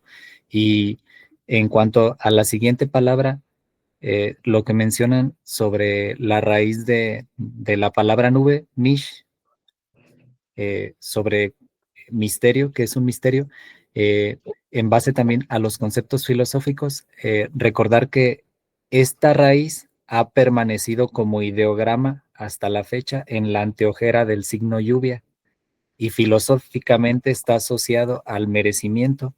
Entonces, ver cómo hay una trama de muchos significados ahí y se conserva no solamente se conserva esta palabra no solamente con el alfabeto latino, sino que hay ideogramas que viven, que persisten a través de que los conocemos y seguimos replicándolos. Claro. Fíjate que un ser que no tiene origen no lo puede describir por sí mismo. Solo puede describir las impresiones que nos generan. Esta es una de las impresiones. Es una impresión marcada por una limitación. Está oculto. Es lo oculto. ¿Por qué? Porque nosotros somos simplemente simios en un grado X de evolución, no somos dioses, ni mucho menos. En otras palabras, no lo podemos percibir todo, ni lo vemos todo, ni lo entendemos todo. De hecho, entendemos poquito. Y para colmo, estamos usando para entender el universo una herramienta que no evolucionó para entender el universo, sino para sobrevivir en árboles, que es la mente. Entonces, la idea de tratar de entender con una herramienta tan tosca el principio mismo de la existencia es ridículo desde el punto de vista nahuaca. Luego, ese intento se describe como nube, misterio. Aquí se enfatiza más en este verso que dice anciano divino del lugar de la niebla. Otra vez menciona su nombre, Huehueteo, que es el anciano divino de Ayamitla. ¿Okay? Ayahuit es la niebla, es lo nebuloso, lo que nos impide ver más allá, no que no haya un más allá, sino los límites de la percepción. Y Mictlán, ¿por qué la niebla del Mictlán? Mictlán significa el lugar de la muerte, ¿ok? No de los muertos propiamente, sino de la muerte. Adelante, Vicente, sí. Sí, por ejemplo, viendo ahí en el gran diccionario náhuatl, viene Ayauti, dice convertirse en niebla, ¿no? 1629. Sí, con sufijo verbal. Muy interesante. Hacerse niebla, hacerse... Pero aquí lo que nos está diciendo es las nieblas del lugar de la muerte. Mictlán se forman con Miki, morir si quieren, y sufijo locativo tlan, en el lugar de... ¿Cuál es el lugar de la muerte? El norte. Bueno, ese es el rumbo de la muerte. El lugar de la muerte es aquel donde vivimos los seres que vamos a morir. Así de simple. Este es el lugar de la muerte. El mundo donde estamos limitados en todos sentidos, no solo mentalmente, sino también físicamente. Por lo tanto, vamos a morir. Este es el lugar de la muerte. Huehueteo también es señor de ese sitio. Este verso complementa el anterior. Es invisible o es incomprensible o está más allá de nuestro sentido, justamente porque nosotros estamos viviendo en el lugar de la muerte. Es un lugar de nieblas. Bueno, tiene mucho más sentido. La niebla también tiene sentidos filosóficos tremendos en este pensamiento, ¿no? Pero para seguir rápidamente termina diciendo Xiuhtecutli, el señor del fuego, así lo sella. Pero la verdad la traducción no es exacta. Generalmente se traduce Xiuhtecutli como señor del fuego, pero Xiuhtecutli significa señor del brillo. Así que Chiwit no solo quiere decir hierba y por lo tanto estación, sino también color verde, lo precioso y lo que brilla, algo brillante, las chispas. Podríamos traducirlo incluso como señor de las chispas, aunque no es literal. Lo literal aquí sería señor del brillo, brillante. Pero aquí hay un juego de palabras que ya nos mostró Miguel, y es que Kiwi también significa ciclo, como derivado del hecho de que la hierba es estacional, las estaciones son el ciclo por excelencia.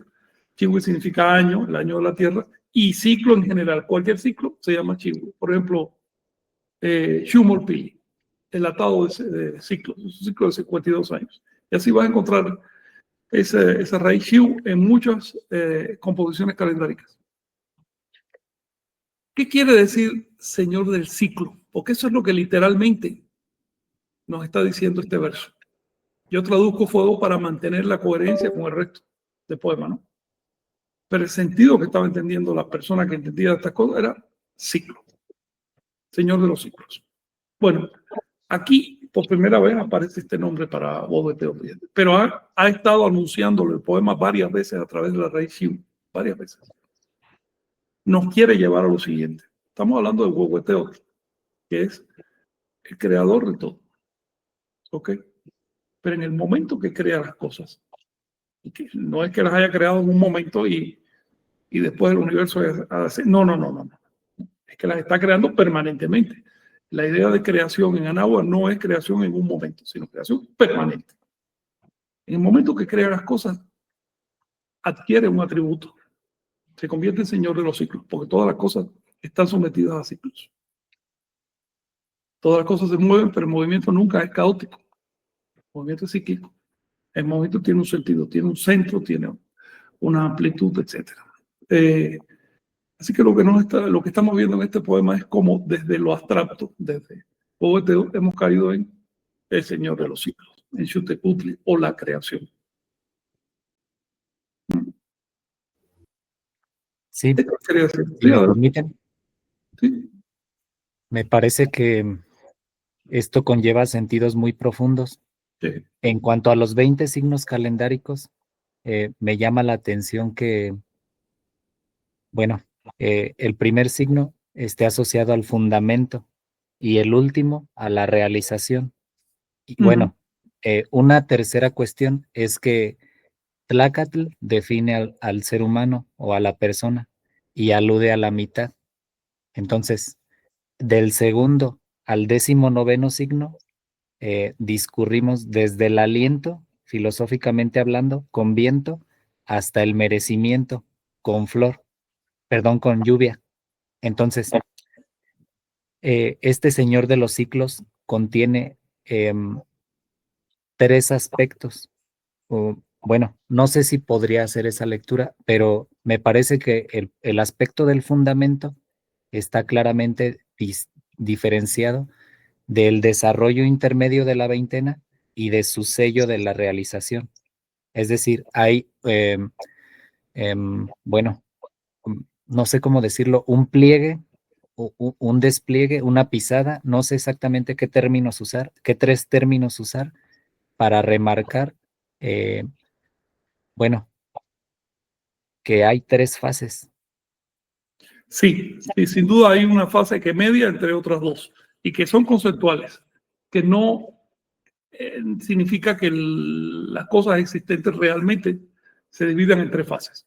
Es la mente la que hace esas divisiones, pero todas esas fases coexisten. Pero claro, podemos establecer un nexo entre un principio, un potencial creador y una manifestación a través de una obra creativa que es todo el desarrollo de los signos y demás. Quiero aclarar algo también. Tlacat propiamente no significa mitad, es una asociación, ¿ok? Tlaxco es una raíz diferente que el prefijo y la raíz que compone la palabra Tlacat o ser humano. Es una asociación. Era una asociación tenida en cuenta. Eso está claro, porque el modo como se referían al ser humano es justamente como un elemento transitorio, mediador, hasta el potencial, desarrollo del potencial como divinidad. Eso ya se representa como flor. Ahora, hay algo que en esta imagen que me gustaría que observaran.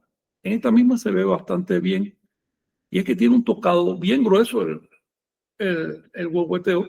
El huehueteo en realidad tiene una función de cargador. Es un atlante, es un cargador, y está cargando el universo, el orden cósmico. Allí donde se crea el hogar, el nido, porque en el centro del fuego. Y por eso se representa algo tan grueso que además está adornado con ojos. Aquí lo vemos con ojos. Vamos a ver si en algún otro, en alguna de estas, bueno, mira, aquí se ve con ojos.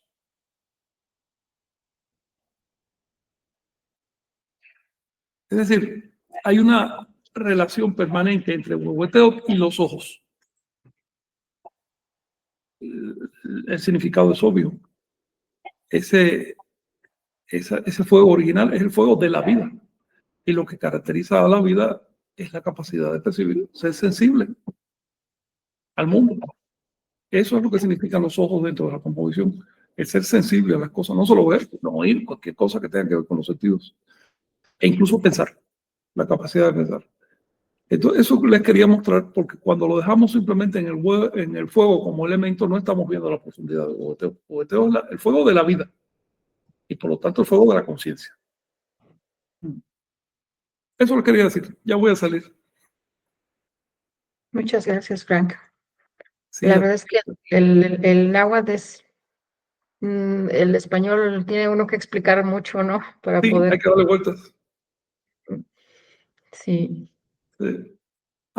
Bueno, también el español tiene su genio, tiene sus cosas, ¿no? Cada lengua tiene lo suyo. Pero en cuestiones así teológicas sutiles hay que tener cuidado, sobre todo para no irse con asociaciones automáticas que ya no son del español, sino de la religión cristiana. ¿Ok? Lo que pasa es que el español, pues, las muestra, ¿no? Te permea. Pero es una cosa sorprendente. Yo he estado viendo trabajos científicos sobre la cosmología y las nuevas teorías que hay y demás. Es impresionante cómo hasta los físicos, que se supone que no tienen creencias o que no parten de una creencia para hacer su investigación, anteponen la palabra origen, comienzo. Les es difícil desligar su mente de un comienzo concreto y un fin concreto. que solo Justamente. existen en la imaginación, no existen en las cosas en sí. En el caso de la Toltecayo, de la cosmovisión de Náhuatl, simplemente no tenía esa limitante. Si vemos una fotografía, eso no significa que toda la persona esté limitada a su fotografía. Esa persona excede esa fotografía. La fotografía es solo un momento. Y lo mismo Claro. pasa con cualquier descripción que hagamos del universo. Otra cosa que me llama la atención es lo que ya mencioné, el hecho de que de manera, a mi juicio, ingenua, así alegremente, están suponiendo que con la mente humana, es decir, la mente de un simio, podemos entender la totalidad. Como si la mente fuera un regalo de Dios. Dios que mágicamente te dice, mira, te voy a dar esta cosa tan grandiosa para que tú entiendas todo. Espérate un momento. Somos productos evolutivos así de simple. Claro. Es la mente de un simio un poquito magnificada, pero sin nada del otro mundo. ¿Tú crees que surgió para entender la totalidad? Hay en nosotros recursos que no son la razón, mucho más afinados, mucho más idóneos para entender el mundo. Cierto. Yo, si me permiten, pues quisiera yo mostrarles algo basado en la experiencia que he tenido armando, tratando de darle orden a la enseñanza de la lengua y lo que he visto y descubierto también pues a través de investigar, de verificar la información, de ir y venir, ¿no? Entonces, si me permiten compartirles aquí una pequeña presentación.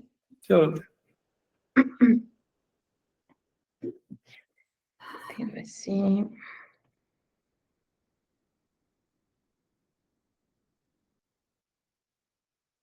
Me dicen si se puede ver. Sí, ya se ve. Sí.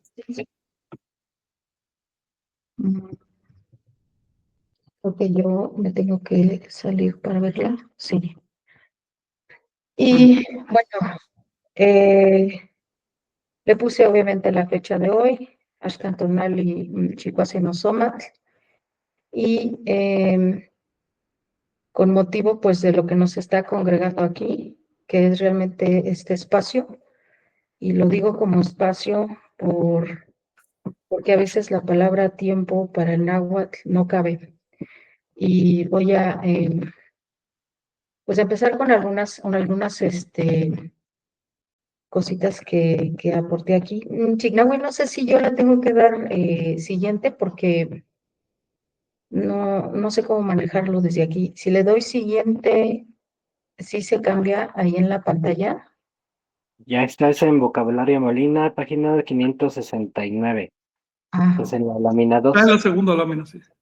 entonces sí es desde acá. Bueno, quiero empezar pues con este tema del tonali, ¿no? La cuenta de los tonales y lo que dicen según estas fuentes, que es el vocabulario de Molina y que hace una referencia a tonali, que está aquí subrayado en rojo, como calor del sol o tiempo de estío, ¿no? De verano. Sí. Y abajo quise notar también el verbo tonalpoa, ¿no? Ni adivinar por signos o sueños o sacar las fiestas por su calendario antiguo. Y bueno, ¿con qué fin hago esto? Porque hay estas distintas definiciones que actualmente uno a veces se rompe la cabeza por tratar de definirlo en español, ¿no? Y hay personas que dicen que es la energía, por ejemplo, hablabas tú, Frank, de que también el teot lo maneja como energía, entonces es difícil, ¿no? Hacer una La interpretación. palabra energía es muy cómoda, Pamela, ¿eh? Ajá. Es demasiado Y- cómoda. Mi posición, vamos a ser más preciso con los significados. Y entonces aquí, por ejemplo, con las definiciones de Simeón, él dice en la página 716 que es aparte del calor del sol, en un sentido figurado, es el alma o el espíritu, ¿no? Sí. Y el signo de natividad. Es La una tona. ración, perdón, La tona. ajá, es Entonces, de una alma, ración. espíritu, pero siempre hay que aclarar que no es lo mismo que en el pensamiento cristiano. Ah, claro. Esto para ellos quizás así lo quisieron reflejar, pero simplemente es pues eso, la tona, el tonali. ración, parte o porción de lo que es destinado a alguien, lo que es destinado a alguien. A mí esta parte, ahora sí que parte o porción, me hace mucho sentido porque estamos hablando de una medición, ¿no? Y corresponde a una porción del espacio. La forma de ellos de ver es prácticamente no por tiempos, es por espacios. Y pues lo vemos aquí basándome también en tu libro, Frank. Tomé esta imagen de los momentos, de los imán, y cómo es que ellos también dividen por posición, por lugar, en Nepantla, en medio, Nepantla. Acá tenemos también un locativo, o, y en esta palabra, Teotlac, ¿no? Que es con el ocultamiento del Teotl.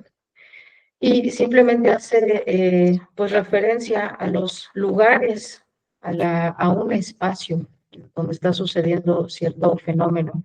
Yohualnepantla, que es la medianoche, Tonalnepantla, el mediodía, Yohualcinco, que es el momento en el que transcurre de la noche al día, empezando por Ocelot, viene Cuautli, y el Teotla, que es cuando se oculta el sol, termina entre Coatniquistli y Masa. Entonces, voy a esto pues de la lengua, ya que pues nos ayuda también a través de, digamos, una estructura tampoco tan compleja, tampoco donde tenga uno que romperse mucho la cabeza, pero son elementos propios de la lengua que nos hacen reflexionar si realmente existía esta definición del tiempo como lo conocemos hoy en día, un tiempo lineal, que incluso en algunos documentales actuales que yo he visto, pues se esfuerzan en descubrir qué origen, como lo comentas, tiene o cuánto tiempo de origen tiene la Tierra, ¿no? Y aquí realmente la visión es pues cíclica, espiral. Hablamos de Iman como momentos, como las horas que se marcan. Aquí retomo también tu investigación, Frank. Y bueno, en una cuenta de 20 horas, donde se traslapan dos, que son 13 y 9. Si contamos 13 y 9, pues quedan 22, ¿no? Al final de cuentas, como se traslapan dos en donde se oculta y sale el sol, quedan 20. Termina siendo un resumen, haciendo quizás una equivalencia a lo que son los minutos, ¿no? Occidentales, que son 72, pero realmente parece ser que es un fractal, ¿no? De ciclos, de vueltas y vueltas. Y por aquí también mencionando un poco las palabras que se usan para definir al tiempo, pues los frailes determinan que tiempo se dice kawitl, que tiene como raíz el verbo kawa, que significa dejar, abandonar, suspender, ¿no? Dentro de un espacio. Kawa, incluso también si lo hace la misma persona, es quedarse, estar en un lugar. Aquí no se refleja un futuro ni un pasado. De hecho, el nombre pasado, pues así como tal, nombrar el pasado no existe en náhuatl ni el nombre del futuro. Al momento de, quizás en clases, para poder tener una mejor comprensión, pues se arman nuevas palabras y eso fue precisamente lo que hicieron los frailes desde el pensamiento en español, reconvertir el náhuatl, ¿no? Y se hace actualmente para enseñar la lengua porque hay veces que es tan difícil el entender el por qué que hay que tomar lo que existe para poder explicar, ¿no? Y, por ejemplo, por mencionar, ¿no? Algo, para decir el pasado, usando palabras como yalhua, que significa ayer, y agregando sufijos yalhuayot, ¿no? Hablar de las cosas del ayer, digamos, ¿no? O el futuro, que puede ser mostla, mostlayot. Es una construcción que es moderna, pero que ayuda como a identificar esto en cómo lo veían ellos. Sin embargo, Pamela, déjame más... hacer una observación. En atención Ajá. a los que te están escuchando, no Sí. quiere decir esto que no tuvieran forma de hablar del pasado o del futuro. No, claro que no. De hecho, Ajá. tenían varias formas de hablar, solo que Sí, el sí, sí. corte es diferente. Sí. Una cosa De es hecho, lo- es a donde voy, porque lo que yo quiero decir es que no hay un nombre específico para el pasado, ni hay un nombre específico para el futuro. Sin embargo, sí hay formas de explicar el pasado y el futuro, y hay conjugaciones, y las hay de muchas formas. Voy a algunas de ellas, que, bueno, se refleja todo prácticamente desde el Ashcan, hoy, ahora, en este día, haciendo referencia a los espacios que uno está ocupando.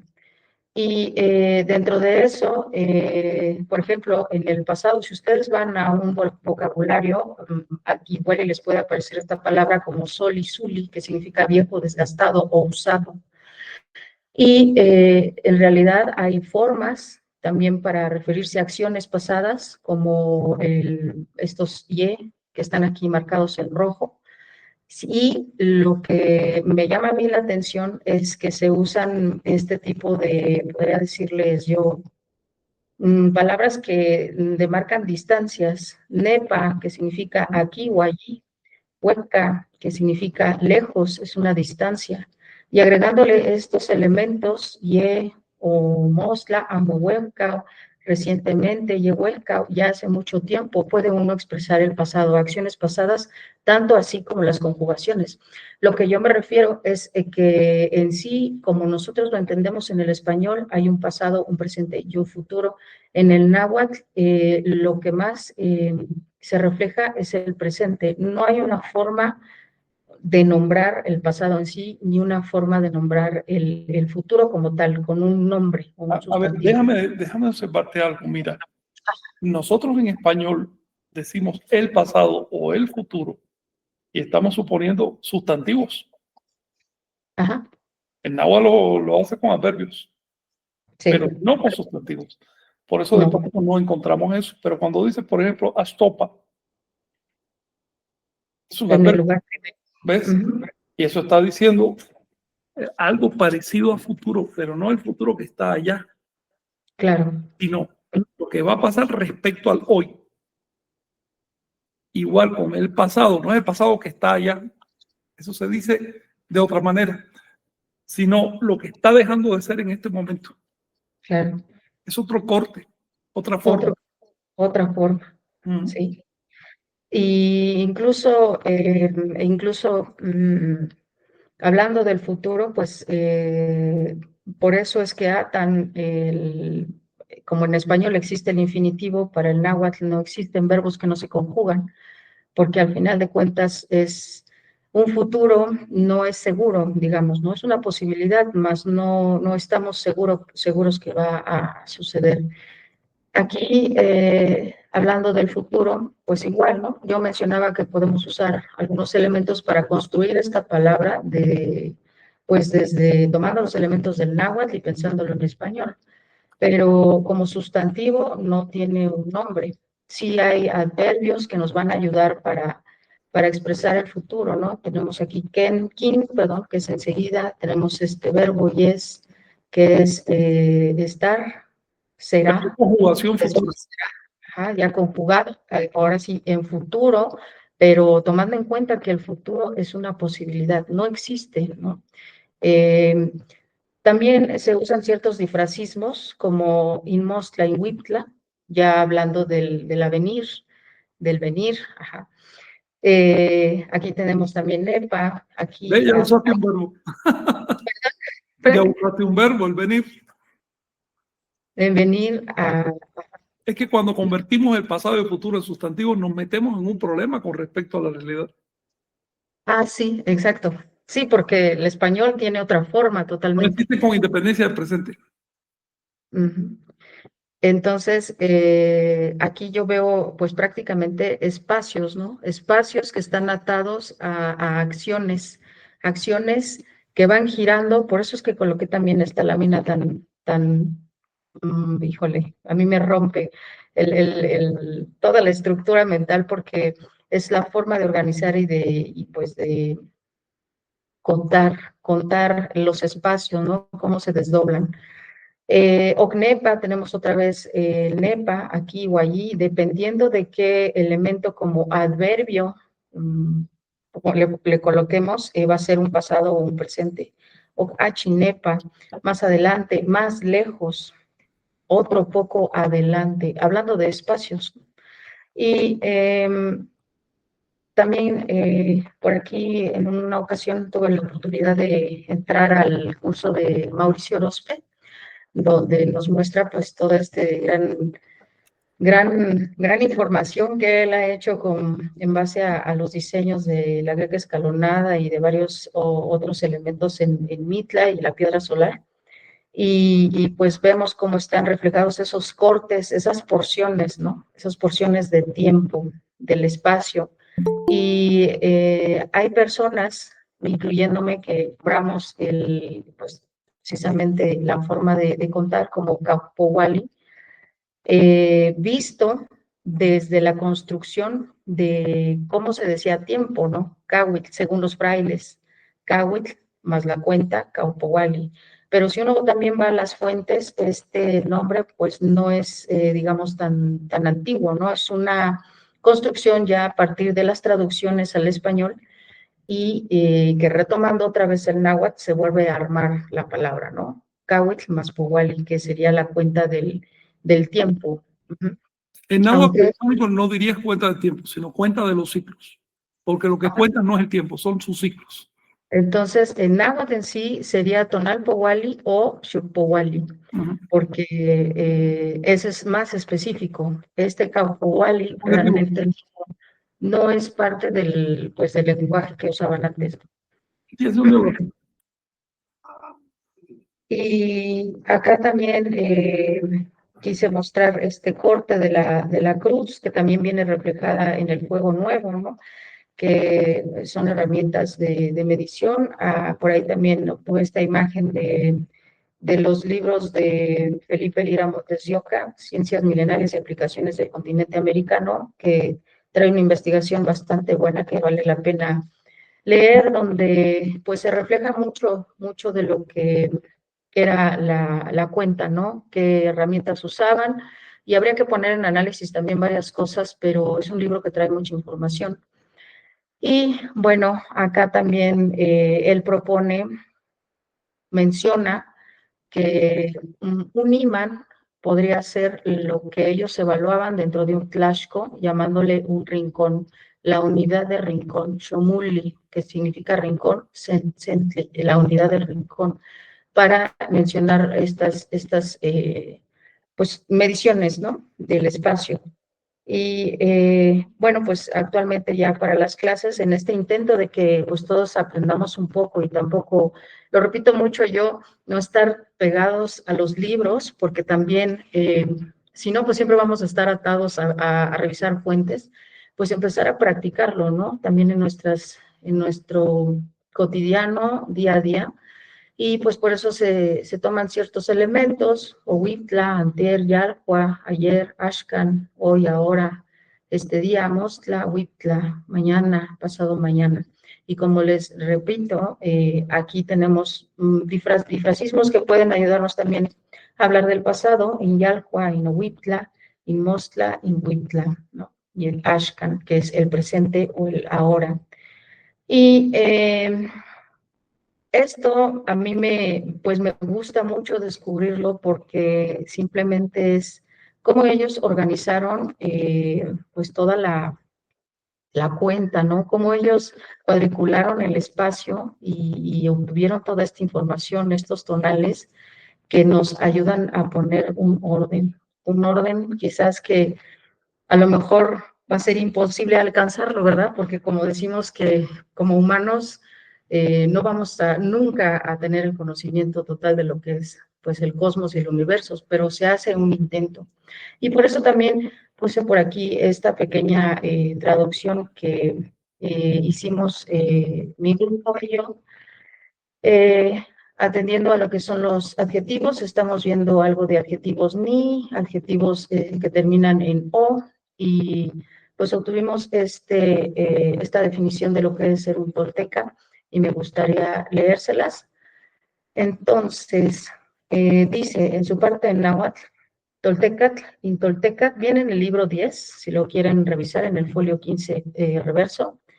Y dice Toltecatl, Intoltecatl, Tlamachtili, Toli, Setzonaman, Incuali Toltecatl, Moscaliani, Moscalía, Miyimati, Moyolmonotzani, Tlanamikini, Incuali Toltecatl, Tlayolo Pagoyani, Tlayolo Pagoyani, Tlapaccachihuani, Tlayehuanchihuani, Tlamaucachihuan, Toltecati, Tlatlalía, Tlaimati, Tlayocoya, Tlahuipana, Tlapopotía, Tlanamictía, ¿qué más? Y bueno, lo que habla del tolteca es que es el instruido. Aquí sí tuvimos un poquito de problema con el aman, que no di realmente con el significado. Es instruido por los 400 tules. Se educa, iscalía, es prudente, es perspicaz, es aquel que dialoga con su corazón, es directo y obra con pasión, con cautela. Se vuelve tolteca el que se realiza y se prepara, modula su aliento, crea, inventa, arregla, organiza y pone orden. Es aquel que ensambla y armoniza el mundo. Hago énfasis en eso porque aquí viene Tlalía, ¿no? Es aquel que organiza, el que pone orden. Y hablamos también pues de los huehuetolteca, ¿no? De los olmecas que dan un orden al cosmos, a la tierra y al humano, todo lo conectan, ¿no? Y Oye, si me pues, permites una observación. claro, Frank, Y, bueno, Toli, como acaba de decir, quiere decir ordenado. ¿Ok? ordenado. Sí. Y senso quiere decir abundante o espléndido. Ah, Que tiene. Por eso hay comas. Entre esas palabras hay comas. Es decir, el que lo escribió estaba viendo atributos diferenciados del tolteca. No es una frase conectada, ¿no? a ver, entonces, ¿el Senson Aman qué significó? Es que no estoy viendo lo que dice en náhuatl, pero voy a intentarlo, ¿eh? Disculpa los errores. Dice tolteca, punto. Intolteca, el tolteca. Tlamash. Tlamachtili. Cuando le falte, ¿qué sigue diciendo? Tlamachtili. Tlamastili. ¿Con una L o con dos? Dos. Ah, instruido, toli. Ordenado, censo, espléndido o abundante, fecundo. ¿Ves? Etcétera. Sí. Espléndido, abundante. Sí. Y Aman ahí sí no supe. De amana, que se ofrenda, que da. Amana es el verbo. Aman. Acuérdate. Porque yo encontré a Mana, pero como adivinador de agua. A ver, eso es con A de agua. Amana, el que echa el agua, el que da agua. Pero amana quiere decir ofrendarse o darse, o que se dedica, dedicado. Y acuérdate que si le falta el sufijo verbal, se convierte en título enfático. Se convierte en un título. Es decir, de persona. Si lo aplicas a personas, digamos que meterle el sufijo sustantivo se veía tosco o resulta un poco tosco, a menos que esté hablando de una función muy específica. Está teniendo función descriptiva, entonces. Yo creo que ahí significa que es abundante y que se da o que se vierte. Algo así. Me da la impresión, ¿no? Tendría que investigar. Lo demás, la verdad, ¿qué dice? No, ¿para qué miente? Incuali tolteca. Así ya, porque ahí empieza el buen tolteca, es así. El falso tolteca, entonces, Es un librito que habla de el positivo y el negativo de cada cosa de esta. Pero específicamente Senson, de hecho, Senson era nombre propio en el pasado y quería decir, bueno, era título, y quería decir alguien sabio, como decir Mosh. Mosh también era título, una persona espléndida que sabe mucho, algo así. Ah, muy bien. Sí, o que tiene mucha experiencia, se le aplicaba a los viejos ese título. Sí. Yo tengo dos preguntas. Sí. Ajá. ¿Cuál es la relación del término aman, que a veces aparece sellando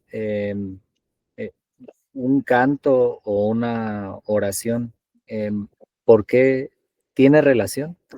Y la otra pregunta es si la palabra en náhuatl iman equivale a la maya luz.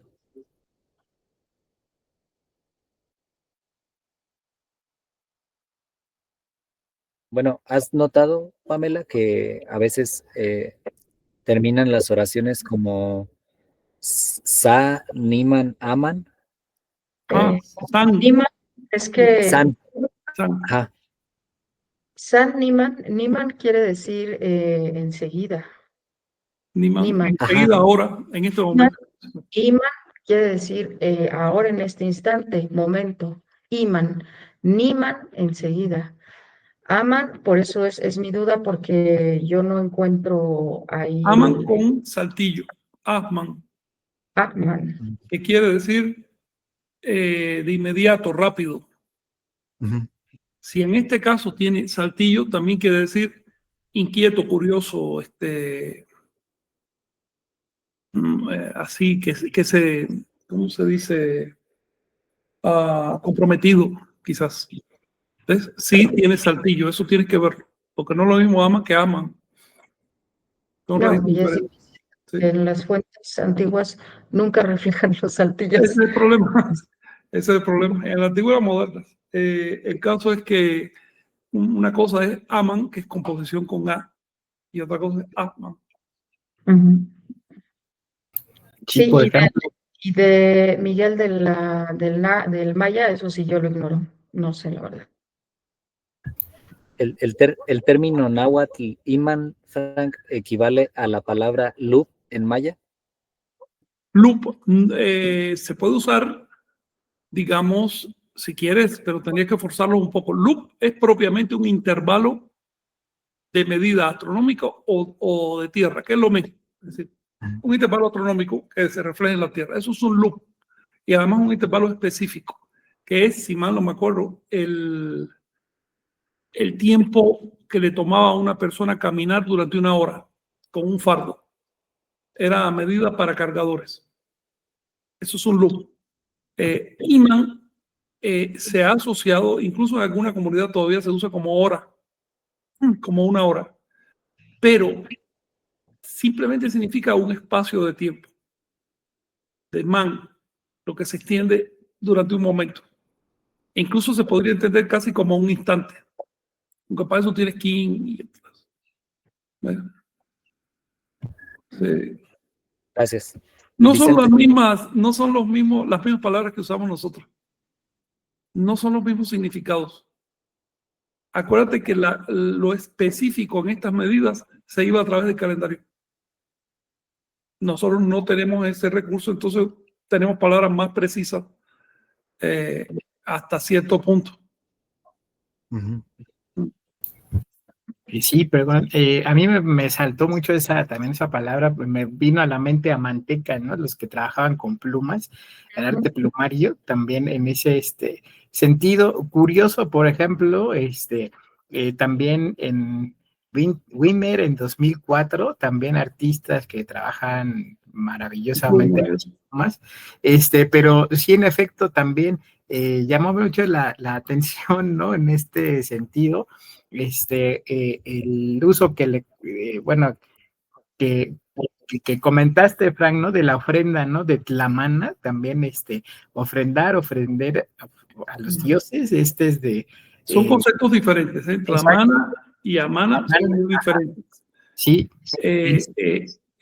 Y Atmana también. Uh-huh. Lo que pasa es que si la fuente no te dice, no te especifica, tienes que ver por el contexto. Así es. Ajá. Yo eso lo traduje como es espléndido, es fecundo, fértil y curioso. Ajá. No estoy totalmente convencido, pero más o menos me dio esa idea. Sí, como dice, no es como comentaba también Pamela, ¿no? En este caso, de la metodología que se ha usado a ceñirse a lo que está ahí, sino que es más complejo, ¿no? Y eso habla de la dimensión que, como dice, hay que contextualizar y aplicar las reglas. Claro, Entonces, claro. eso nos va a acercar más ahí ya propiamente algo más científico, más técnico, ¿no? A diferencia de lo que ha sido todo este el periodo que, pues, en pleno siglo XXI, pues se sigue todavía con estas mañas y estos vicios y todas estas deformaciones, ¿no? Que pues terminan desvirtuando todo. Así que pues un reconocimiento a Pamela, Miguel y a quienes estudian esto, ¿no? Y eso es justamente lo que pues, nos va a hacer pues encontrar la luz, la tea, dirían. Fíjate que generalmente yo translitero primero, no traduzco directo del texto, del facsímil, sino translitero por si acaso. Y ahí es donde veo, porque si el facsímil no usa saltillo o lo usa como le da la gana, y usan luego a veces signos que ni, prefiero transliterar primero. Y por eso la importancia, Pamela, de la fonética. Porque bueno, aquí no veo más problemas, pero por ejemplo, ahí veo que subrayaste algo que si mal no leo es Tlatlalía. tlatlalía, ¿no? Eso de llevar los saltillos, tlatlalía, ¿no? Ujú. Claro, Sí, porque es un frecuentativo. sí, frecuentado. Entonces, por eso siempre translitero. Colocar y ordenar, poner orden. Emplazar, ordenar, distribuir, tlatlalía con saltillo. Ujú. Es una buena frase y ese librito en general está muy bueno, ¿eh? Está Es muy muy bueno bueno. el contenido. La verdad es que para funciones pedagógicas es bastante bueno porque puede uno abordar el náhuatl desde sus primeros niveles, porque es la parte descriptiva de las personas. Sí, Y también se adentra uno en lo que era la sociedad, ¿no? De aquel entonces, aunque obviamente que la parte en español está muy cargada de otros pensamientos, pero si uno se va al náhuatl, ya empieza a identificar elementos bastante valiosos, ¿no?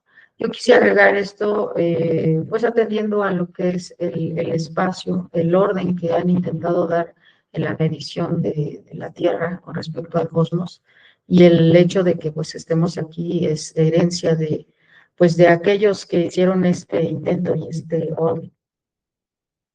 sí, claro. Es un intento de ponerle orden al caos sin tampoco tratar de someterlo, ¿no? Finalmente, la realidad como es y nos excede. Ajá. Y en eso consiste justamente el pensamiento tolteca y su originalidad, que no se ata a sí mismo, que acepta ante todo que en el centro de la realidad hay un signo Olin, y Olin significa movimiento, cambio. Sí.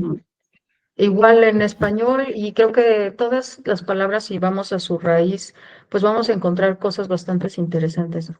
Pero ya está a veces tan distorsionado, nosotros pensando en la naturaleza, lo Sí, desconectamos y lo desprendemos del humano.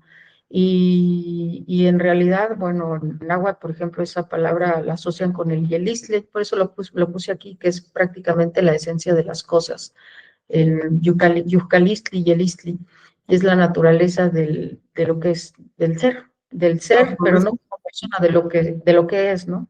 mm, sí, tremendas palabras. Esas palabras hay que recuperarlas, ¿eh? Son muy buenas. Sí, Y y bueno, todos estos diferentes ahondamientos, cada quien en una disciplina, nos ayuda a establecer líneas de congruencia que a su vez corroboran las líneas de otros campos de investigación dentro de la toltequidad. Entonces, darse la oportunidad de comenzar el estudio de una línea, de repente te lleva al cruce con otra y esta al cruce con otra. Entonces, se están nutriendo todos los conceptos unos a otros porque precisamente hay coherencia. De ahí la dificultad que hay de iniciar en este campo, porque parece que hay una barrera para llegar ahí, pero poco a poco se traspasa y comienza uno a ver la relación entre los elementos y los postulados básicos en los que se sostienen otras ideas de esta estructura con orden. Sí. Fíjate que esto es un ejercicio que te propongo, Miguel, por tu estudio, ¿no? Pero es toda una aventura leer los términos filosóficos en náhuatl, en el diccionario, así de simple. Esto es una aventura. Ves cómo los cronistas y los padres, sobre todo los que hicieron los diccionarios, estaban luchando y la verdad es que con valor, estaban luchando para entender algo y para poderse comunicar también con su gente, porque era vital para ellos poderse comunicar. Y a ver, en ese solo hecho, percibes la historia de Anáhuac, de su investigación hasta la actualidad. En el tropiezo una y otra vez con las palabras y los conceptos. Sí, es tremendo. Y también sucede a la inversa. Sucede que nosotros, a la hora de escribir el español, reflejamos el estado actual de esta, de esta incidencia histórica de hace 5 siglos. Entonces, se refleja el estado de desafío en el que vivimos la toltequidad, tratando de escribir uno mismo en español y explicar las ideas del náhuatl. Cualquier uso de la lengua finalmente refleja eso, un momento histórico y una ideología, por muy puro que quiera ser. Y eso se salen las creencias. Sí. Oye, esa ponencia también la trajiste, Pamela. No, esto es pues ya para terminar, porque estamos aquí en la Chinoli. Sí. Y pues yo, por mi parte, gracias por permitirme presentarles Gracias. esto. Ya que lo pusiste, vamos a hablar de este tianquistl. Esta palabra significa, ¿cómo lo traduces?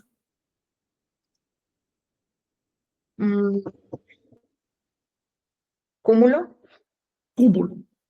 Cúmulo, rodeo, aglomeración, entorno, algo circular. Por eso le da nombre al mercado. No es que signifique mercado. Obviamente el jeroglífico de la constelación es un mercado, pero su nombre tiene una raíz anterior al mercado. Significa un cúmulo. O también algo que se amarra o un lazo. Da esa idea, lo que vuelve sobre sí mismo y se amarra. Era una idea contenida en esta constelación, que la usaron, como ya nos dijo Vicente, porque es muy llamativa. No porque tenga algo mágico, sino porque es muy llamativa en el cielo, es muy fácil de ubicar. Entonces, el escoger esta constelación para Fuego Nuevo también tenía una parte docente, era un recurso para educar a la gente. Si hubieran escogido una estrella invisible o difícil de localizar, algo así, la ceremonia no hubiera tenido el mismo impacto. Pero todo el mundo, más en esa época que el cielo estaba limpio, todo el mundo estaba mirando el cúmulo, no es constelación, es un cúmulo hasta que llegaba casi arriba, ¿no? Por lo tanto, estas ceremonias también tenían el sentido de enseñarle astronomía a la gente, enseñarle a seguir un cúmulo en el cielo, y que comprendieran por qué eso sube en un determinado momento del año y no todos los días, y así, ¿no? Es decir, son ceremonias muy bien pensadas. Sí, donde inclusive realizaban eventos sociales para resaltar mismos dones culturales como declamación o otras cuestiones Sí, que aprovecharon, sí, para integrar. Oye, ¿tienes algo más que decir, Pamela? No. Bien, porque entonces me gustaría seguir a partir de esta imagen con un detalle. El detalle es fíjate. Como les he comentado otras veces, no es lo mismo medir el año de día que de noche. ¿Ves? Si tú lo mides de día, estás usando el sol. Y por lo tanto, estás estableciendo una relación de 1 a 1 entre el sol y la tierra. Es la traslación de la tierra en torno al sol. Punto. Y eso se llama año trópico y mide 365 días, 5 horas y casi 49 minutos. ¿Ok? Faltan 11 minutos para el cuarto de día. Eso es si lo mides de día. Pero ¿qué pasa si lo mides de noche? Aquí pasa otro fenómeno. Es diferente. Para medirlo de noche tienes que usar una estrella o un cúmulo, como en este caso, de referencia, ¿no? Ahora bien, la Tierra no solo rota y se traslada, tiene un tercer movimiento, tiene varios más, pero el tercero en importancia es de precesión. Así que tiene movimiento de rotación, traslación y precesión. Y la precesión es un movimiento, un bamboleo que tiene la Tierra de 26.000 años. Obviamente, desde el punto de vista nuestro, que estamos encima de la Tierra, lo que se bambolea en 26.000 años es el cielo. Da una vuelta completa sobre sí en 26.000 años. Por lo tanto, cuando tú estás midiendo la duración de un año por el cielo, resulta que tienes que esperar unos minutos más, porque en ese año ya el cielo se movió un poquito, hasta llegar al mismo accidente, a la misma estrella, a la misma alineación que te permite hacer la medida. Por lo tanto, de día, la medida de día es el año trópico, de noche es el año siderio o sideral, el año estelar de las estrellas. Y la diferencia total es de 20 minutos. El año siderio mide 365 días, más 6 horas y 9 minutos. Acuérdate que el otro, el trópico, es 365 más 5 horas, 49 minutos. Así que tienes 11 por acá, 9 por allá, son 20 minutos de diferencia. ¿Ves? Entonces tenemos dos tipos de años bastante diferentes. Cuando tú comprendes esto y los unes, encuentras el ciclo de rotación del cielo y encuentras otro montón de cosas, como sabes bien, Miguel. Es muy significativo que la ceremonia de Fuego Nuevo no la ajustaran por el año solar, sino por el año sideral. Significa que los anahuacas, además de medir el año solar, medían el sideral. Y no solo de manera incidental. No era, vamos a medir. No. Era la esencia del mecanismo calendárico, el año sideral. ¿Por qué? Porque es ese ciclo de 26.000 años en que termina la rotación de las estrellas lo que te permite entender por qué los cortes, el fractal de ese ciclo llega a duraciones como los 260 días, los 52 años, etc. Es decir, que el año sideral era esencial en el calendario. Esto hay personas que lo han mencionado, pero se ha tratado muy poco. Es un tema a investigar, ¿no? Eso les quería decir, que un día como hoy estamos conmemorando el final, ya dentro de una hora, y el inicio de un año sideral.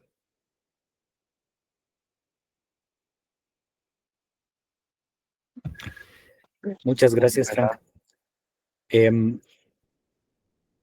No sé si lo habías notado, Frank, pero permítanme compartirles, compañeros, que si nosotros sumamos los numerales de los 52 tonales en que se celebran los fuegos nuevos en un atado, la suma de esos numerales da 364. Este dato me sorprendió. Eso está tremendo. Bueno, hay que verificarlo, pero a mí me parece correcto. De hecho, bueno, no sé si sea momento de compartirlo, pero quizá se me hace complicado, pero está tremendo. Claro, tiene una causa muy lógica, ¿no? Pero creo que es un poco complicado para... Sí, sí, simplemente quería compartir ese dato. Sí, pero está tremendo. Es el año, bueno, es el año zodiacal, digamos, que era un poquito más pequeño, 364 días. Está muy bien. Oye, ¿algo más que quieran comentar ustedes? Yo estoy esperando, Mónica prometió una actividad, pero no la veo por acá. Veo que por ahí está Nicasio y Rosita también. Si quieren platicar, adelante, compañeros, al momento. Hola, muy buenas noches. Buenas noches. ¿Cómo está, Nicasio? Hola. A mí hay algo que me llamó mucho la atención de empezar a entender estos tres movimientos que tiene la Tierra y Sí. en el sentido de movimientos cíclicos, porque si recuerdo bien, cada 71 años el día de Fuego Nuevo cambia, ¿no? De un día a otro. Salta al siguiente. Y entonces hice lo hice como de manera muy sencilla para entenderlo de manera como decimal, y entonces pues multipliqué 71 por 365 y da un aproximado de 25.915. En realidad, digamos, el cálculo es el siguiente, no es 71 años. En realidad, eso es un promedio. ¿Ves? De hecho, el salto ocurría al 72. Es al revés. Agarras 26.000, que es el número redondo, y lo divides entre 365. ¿Ves? Entre el año trópico lo divides. Y eso te va a dar aproximadamente 71.2 años. Ese es el momento físico. Claro, en la práctica no puedes hacerlo así porque sería una fracción de día. Por lo tanto, esperaban a completar un día. Lo hacían al 72. Pero eso significa que después de varios saltos de eso, el siguiente ya va a caer en el 71. Y así, ¿no? Y eso me ayudó a entender cómo se alinea, o sea, a cambiar mi pensamiento de manera lineal del calendario gregoriano al pensamiento en ciclos, y así, eso ha sido muy interesante. Bueno, eso te amplía la mente, estás viendo otra. A ver, estás viendo puro tonal, porque esto es pura razón, pura lógica, puro estudio, pero aplicado a objetivos diferentes de los que tenemos hoy. ¿Ves? Al objetivo de integrar al ser humano con el cosmos. Así de integrar. Cuando las personas hacían esta ceremonia, se estaban integrando con fenómenos naturales. Ojalá nosotros recuperáramos esa visión en la cual no somos especiales, ni estamos aparte de nada, sino que estamos integrados a los fenómenos naturales.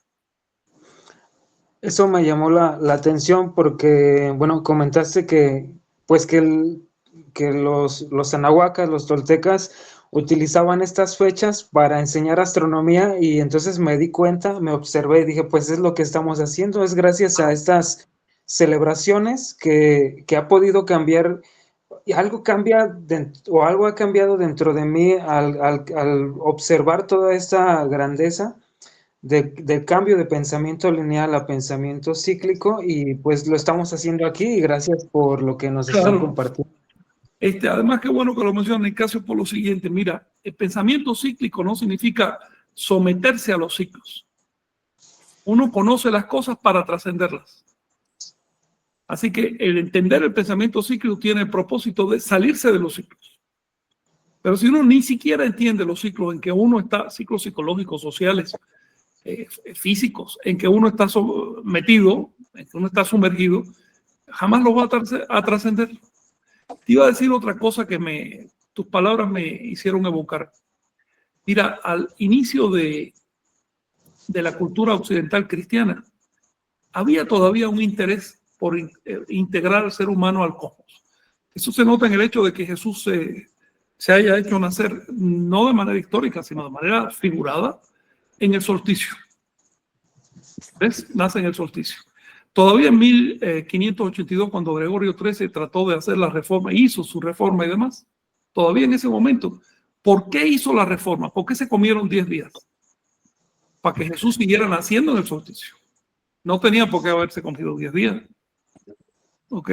Bastaba conseguir de largo, pero entonces el natalicio de Jesús no hubiera coincidido con un fenómeno astronómico. En otras palabras, se ha perdido la dimensión astronómica dentro de la religión cristiana que existió hasta hace 5 siglos. Esa dimensión tenía el propósito de enseñarle astronomía a la gente, así de sencillo. Urias comentaba que en la Edad Media había ritos, uno de los ritos, por ejemplo, medievales, era que todo el pueblo se ponía en fila en determinado día del año y le pasaba la mano a unos ratones o a una serpiente, según lo que tocara. Y decía, ¿por qué los sacerdotes hacían eso? Para que la gente le perdiera el miedo a la serpiente. Tenía un sentido psicológico, así de simple. Vamos a hacer un rito que lo manda Dios y todo, pero vas a tocar una serpiente. Eso tenía un sentido. Hemos perdido esa capacidad de educación popular a través de ritos, a través de ceremonias, a través de símbolos. Eso se ha perdido. Primero porque la religión cristiana no quiere caer en idolatrías, y eso es muy loable. No hay que idolatrar, obviamente, pero tampoco ser tan mocho que la población ni siquiera sepa cómo se mueve el cosmos. La única religión de la tierra que ha generado terraplanista ha sido la cristiana. Es una vergüenza. La única. Todos los demás saben muy bien que la tierra es redonda y saben que se mueve y demás. Entonces, creo que a través de la Toltecayo podemos recuperar esa dimensión natural en las ideas, la expresión de las ideas en los ritos y demás, siempre insistiendo en no caer en idolatría. Las estrellas no tienen nada especial, son simplemente puntos de referencia. Frank. Sí, tengo una adelante, duda. claro. Sí, en estas fechas se van cumpliendo el tiempo en que pasan, pero cuando se cierran ya no es, o sea, el ciclo tiene fragmentos hasta que se hace un entero. Para que termine esos 26,000 años, ¿en qué fuego nuevo cae? ¿Tiene que caer en un fuego nuevo justo en una fecha de fuego nuevo? Sí, sí. Después de 26,000 años el fuego nuevo cae o se celebra. Cae en 7 flores y se celebra en 4 movimientos. Es decir, se celebra 3 días antes. Y esto es por lo siguiente. Tienes que hacer ese ajuste. Porque en 26,000 años, aunque tú cuentes el segundo grado de ajuste astronómico, tercero, si quieres llamarle así, que es el cambio de cargadores, aunque hagas eso, de todas maneras tú estás celebrándolo cada 520 años, que es una aproximación. El fenómeno real es un día de diferencia cada 128,2 años. Si lo multiplicas por 4 no te va a dar 520, te da un poquito menos. Por lo tanto, está un poquito grueso ese ajuste, a pesar de que es maravilloso, es 3 veces superior al del calendario gregoriano, pero aún así tiene una cierta imperfección que en 26,000 años son 3 días y eso hay que ajustarlo. Ese ajuste a su vez detona un mecanismo formidable. Ese ajuste además quedó reflejado en un monumento que le dedicaron los mexicas, donde se ve 7 flores, un movimiento enlazado por una cuerda. Esto es una cosa bastante complicada que tiene que ver ya con el desarrollo del calendario. Adelante, Luis, y también Vicente me está escribiendo algo, pero no distingo a leer lo que dice ahí. Pero no hay un día en que ya se cierre ese ciclo y no necesitamos ajustar 3 días que cierre. Cuando te cae, a ver, ¿por qué el quinto sol se llama Nahuiali? Cuarto movimiento. Porque termina en un día Nahuiali, ahí, y en ese momento ya hiciste el ajuste. Claro, no se desajusta, tienes que ajustarlo a la perfección para poder seguir manejando ciclos superiores, nuevas ruedas de sol y demás. Si no, imagínate, vas a empezar a cargar 3 días de diferencia en cada rueda de soles, ¿no? Claro, esto es teórico. En realidad la civilización humana que conocemos no ha durado ni siquiera una sola rueda de soles, ¿no? Pero esto es cálculo teórico que indica que sí observaban con mucho cuidado los movimientos. Uy, sí. Y con mucho tiempo. Sí. Una cantidad inmensa. Nos está mostrando que las Pléyades ya están ascendiendo, ya están bastante cerca del cenit. No van a tocar el cenit, se van a quedar a 3, 4 grados, más o menos, me parece a mí. Sí, ahorita van en el. Pero 80. a la vista sí se ven al cenit y eso es lo que funciona. Sí, Omey, ¿habéis levantado la mano? A ver, nada más, creo que el micrófono.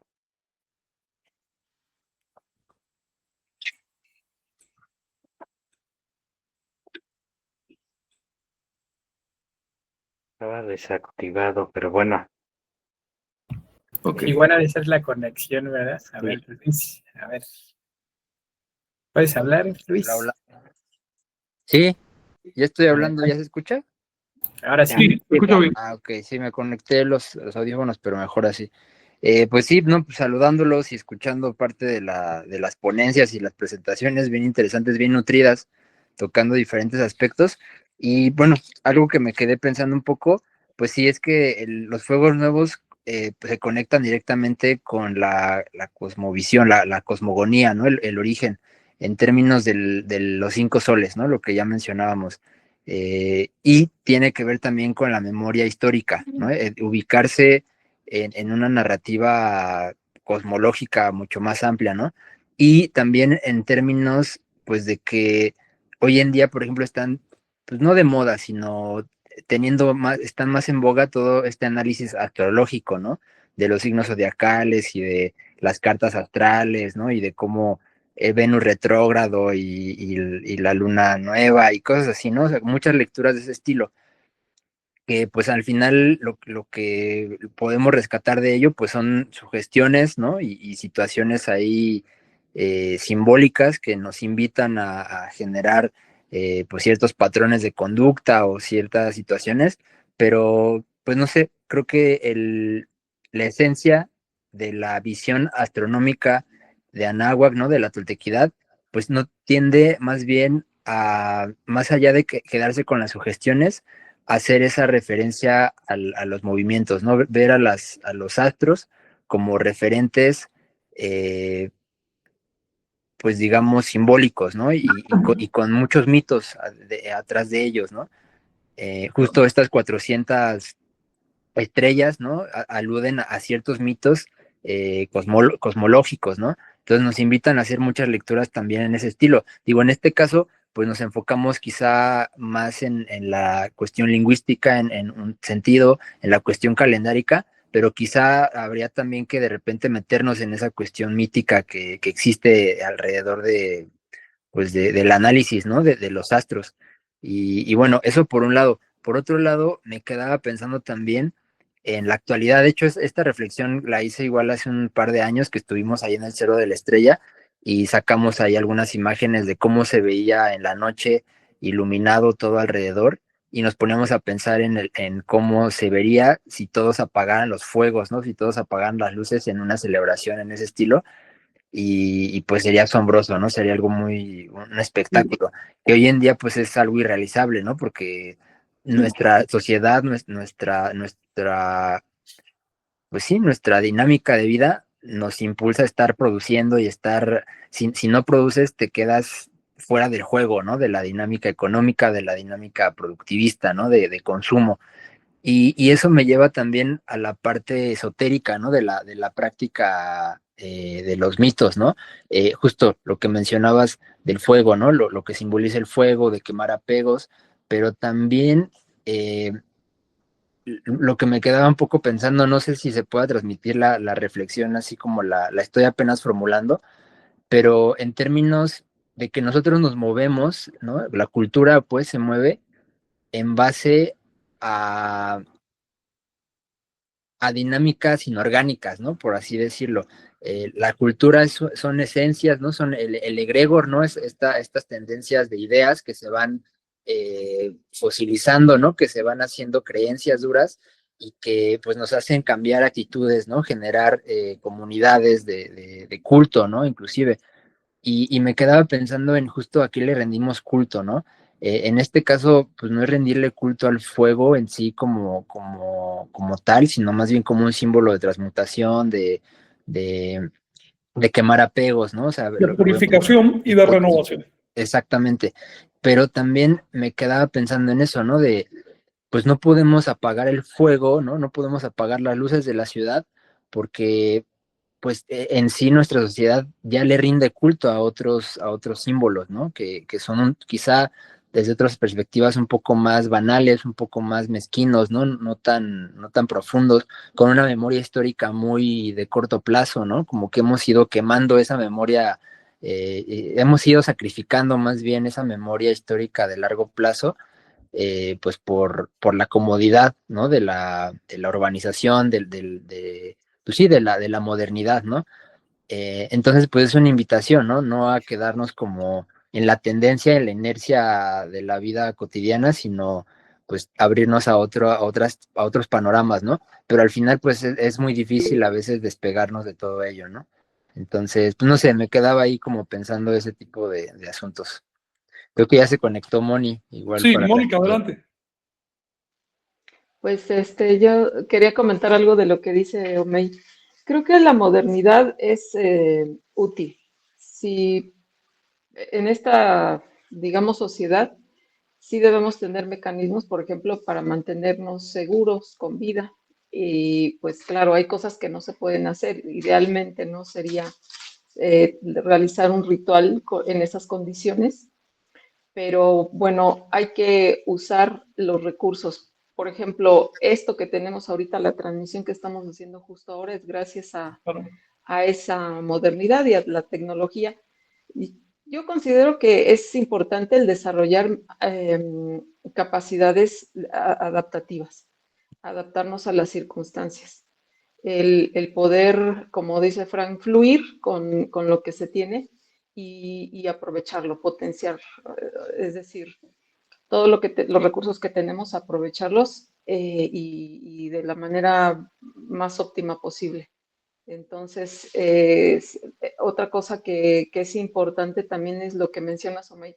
Sí, socialmente nacemos en ese contexto, en un contexto ya creado.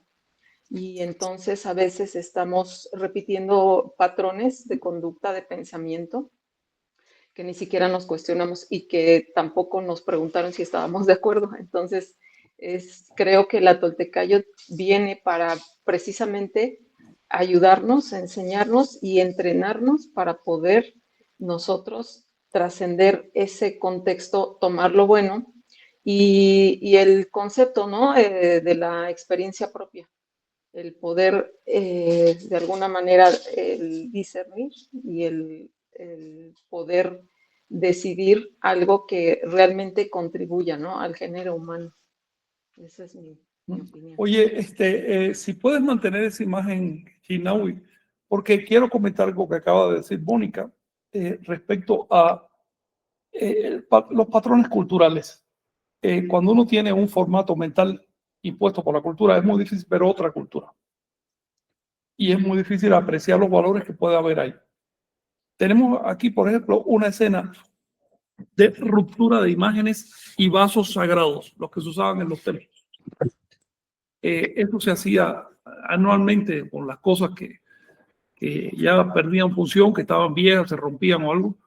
Y cada 52 años se hacía incluso con los templos completos.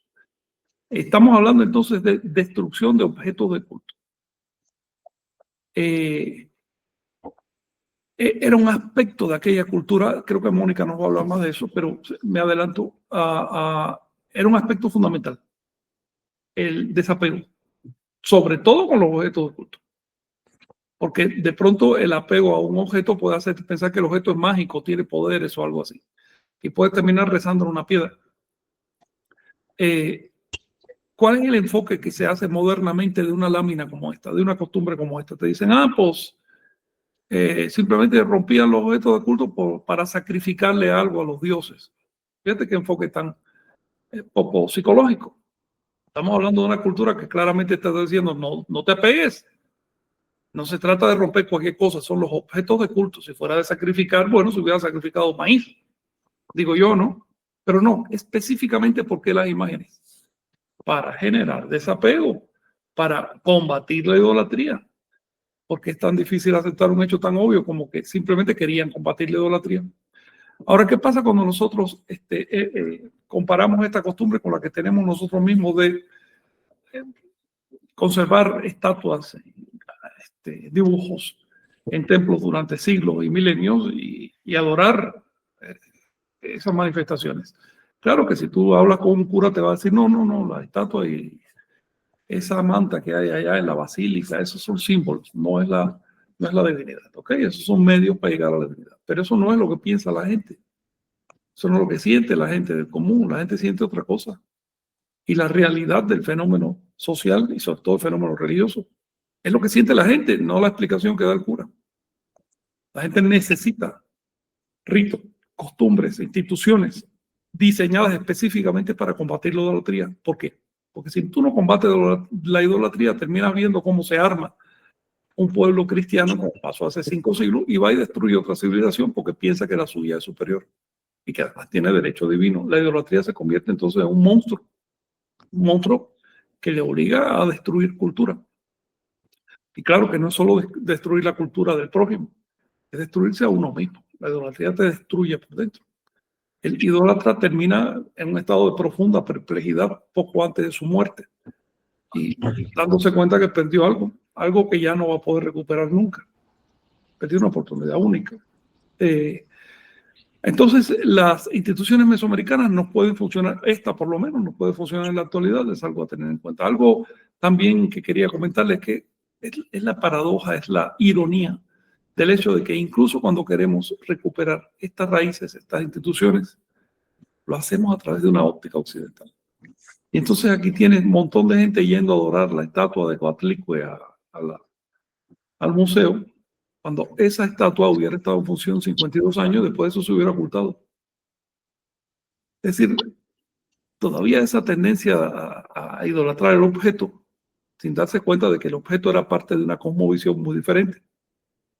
Una cosmovisión en la cual el objeto solo tenía sentido si se suprimía. Y con esto, por supuesto, no estoy hablando de destruir las evidencias históricas, para nada, sino de el cuidado que hay que tener al recuperar las raíces, no sea que de pronto las estemos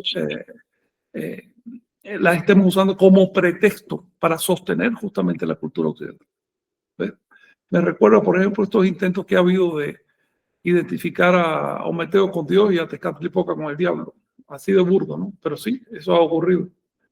En el caso de esta ceremonia, su tónica principal es el desapego. El desapego significa, hombre, no tienes que estar, destruir una estatua, eso no tiene sentido. En realidad la estatua está en la mente. El ídolo, disculpen, está en la mente. Lo que hay afuera es un pedazo de barro, no tienes por qué destruirlo. Lo que tienes que destruir es ese ídolo. Desapegarte internamente. Y eso es lo que le sugerimos a todos los que nos escuchan hacer en esta noche. Frente a las llamas, sean literales o simbólicas, puede ser frente al foco de la luz, así de simple. O frente a la llama de la conciencia. Eliminar esas fijezas que tenemos con respecto a ciertos símbolos, como si los símbolos fueran la verdad, y no simplemente alusiones a la realidad. Ese es el primer punto, el desapegarse. El segundo punto es que un día como hoy no solo se acaba un año sideral, sino que inicia un año sideral dentro de un rato. Por lo tanto, es oportunidad para acabar con lo viejo y abrirse a lo nuevo, asimilar retos, intentar cambiar, plantearse nuevos proyectos. Decir, a ver, hasta ahora tengo estos problemas, voy a tratar de solucionarlos en este año. Voy a tratar de estudiar algo, digamos, en fin, plantearse proyectos. Esto era lo que hacían los anahuacas, por eso eso se notaba sobre todo en la ceremonia de los 52 años, donde no solo enterraban un templo y uno sobre otro, sino que además construían uno nuevo y mejor todavía. Así que la idea detrás de la ceremonia era sacrificar los apegos y por otro lado abrirse a cambios y abrirse a nuevas construcciones, a nuevos diseños. Esto te quería decir, Mónica, porque creo que vas a tocar eso, ¿no? No te oímos. El micrófono. Perdón, sí, me gustaría tocar ese tema, pero más en la práctica, es decir, todas las herramientas nahuálicas que tenemos al alcance, gracias a los toltecas y a tu trabajo, Fran, pues es algo que nos puede llevar a experimentar eso. Es decir, toda esa simbología se puede funcionalizar. Nos pues puede adelante, servir. si quieres, porque ya el tiempo va pasando, quedan más o menos, aquí, pero más o menos cuánto tiempo te llevaría, Moni, para tratar de ajustarlo a que a la medianoche hagamos el encendido, más o menos cuánto tiempo te hace falta. No, pues una meditación, vamos a hacer un ejercicio de lo mismo que hacemos en estos eventos, ¿no? Empezamos a relajarnos, empezamos a meditar, a una inducción y al mismo tiempo vamos a entrar en una recapitulación, digamos, inspirada en la simbología de Huehueteotl y cerramos con la oración, ¿vale? Muy bien. Ok, ¿y qué tiempo te llevaría? Más o menos, yo espero que menos de 20 minutos. 15, Correcto. 20 Entonces minutos. son 11:21, tenemos todavía unos minutitos más. Si les parece, saludamos a los que han estado aquí con nosotros, porque bueno, cerramos el fuego y pues también terminamos la transmisión, pero para cerrarlo de esa, con broche de oro con la meditación de Moni y haciendo el encendido, para ya ahí cerrar la transmisión. Y bueno, pues también hay algunas preguntas y comentarios por acá. Pues, con eso creo que nos podemos llevar este tiempo. Bueno, saludos a Javier Lugo, a Omar Andrei Estrada, Edgar Jiménez, que está en Cuicuilco, Saúl GC desde Pachuca, a Miri Velázquez, también Nahualtún desde Tochtepec, Omar Andrei está en San Miguel Allende, Guanajuato, Alejandro Olvera está allí en Tulancingo, Patricia Zúñiga en Nezahualcóyotl, Arturo Castillo está en San Pancho, Nayarit, Isabel Paredes está en Buenos Aires, Argentina, Lucas Rodríguez, Antonio Ballesteros, Paco Cuautitlán, Wesley Tlacatl está en Guatemala, Juan León nos comenta que hace la pregunta, ¿se podría decir que esta celebración del Fuego Nuevo es como el Año Nuevo para los cristianos? ¿Qué ustedes creen? Era importante, tan importante como el Año Nuevo, pero en Anagua había Año Nuevo, que es diferente. El año civil empezaba hacia febrero, fines. Pero esta celebración no tiene equivalente en la cultura cristiana. No recuerdo en la cultura cristiana ninguna celebración, ningún evento que se guíe por el año siderio. Supongo que eso se debe a que las principales instituciones cristianas, costumbres, fiestas y demás, se elaboraron antes que los cristianos supieran de la existencia del ciclo de precesión y por lo tanto del año siderio. Supongo yo que es por eso. ¿Ves? Y claro, ¿por qué sí existe desde el principio de Anagua la celebración del Fuego Nuevo? Porque ya en ese momento conocían el ciclo de precesión. ¿Por qué lo conocían? Porque estudiaban los astros. Así de simple. También hay otra cosa. La cultura cristiana destruyó muchas instituciones anteriores, celtas, egipcias, griegas, romanas, y es probable que en esas instituciones hubiera algún tipo de rito dedicado al año siderio, porque los antiguos del viejo mundo sí conocían el año siderio, conocían la precesión de los equinoccios, ¿no? Donde hubo un bache de conocimiento, o más bien una falta de atención a estas cosas, fue más bien en la cultura cristiana, que por alguna razón se descuidó en ese sentido, ¿no? Pero ya en 1582 el Papa Gregorio recuperó, por supuesto, la dimensión astronómica del calendario, pero eso ya no entra dentro de nuestras costumbres. Luego, la respuesta es tan importante como el Año Nuevo Cristiano, pero no tiene equivalente. Es algo diferente. Sí, pues yo tengo una idea al respecto de por qué se truncó, digamos, ese conocimiento en ciertas civilizaciones y en otras no. Sí. Y pues yo lo relaciono justo en este sentido, en este sentido de a lo que le rindes culto. Lo que sucedió fue que pues se globalizó el mundo y salieron recursos de un lado para enriquecer a otro lado y se generó pues digamos una granja humana, ¿no? En la cual pues el ser inorgánico, ¿no? Al que le rendimos tributo, pues se alimenta, ¿no? Del consumo, ¿no? Desproporcionado de recursos y justamente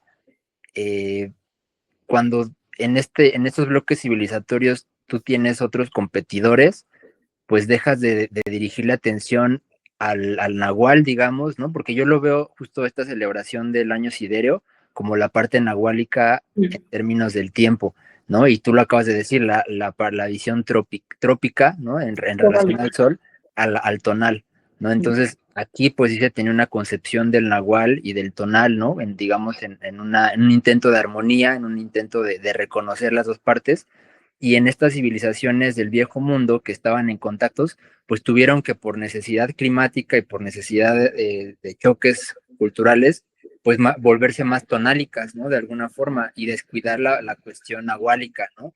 Vemos, por ejemplo, esta tradición del taoísmo, ¿no? En estas culturas asiáticas, por ejemplo, que pues sí tienen un cultivo del nahual, pero al final, pues ahorita están en el poscapitalismo ya, ¿no? En dinámicas económicas que son totalmente tonálicas, ¿no?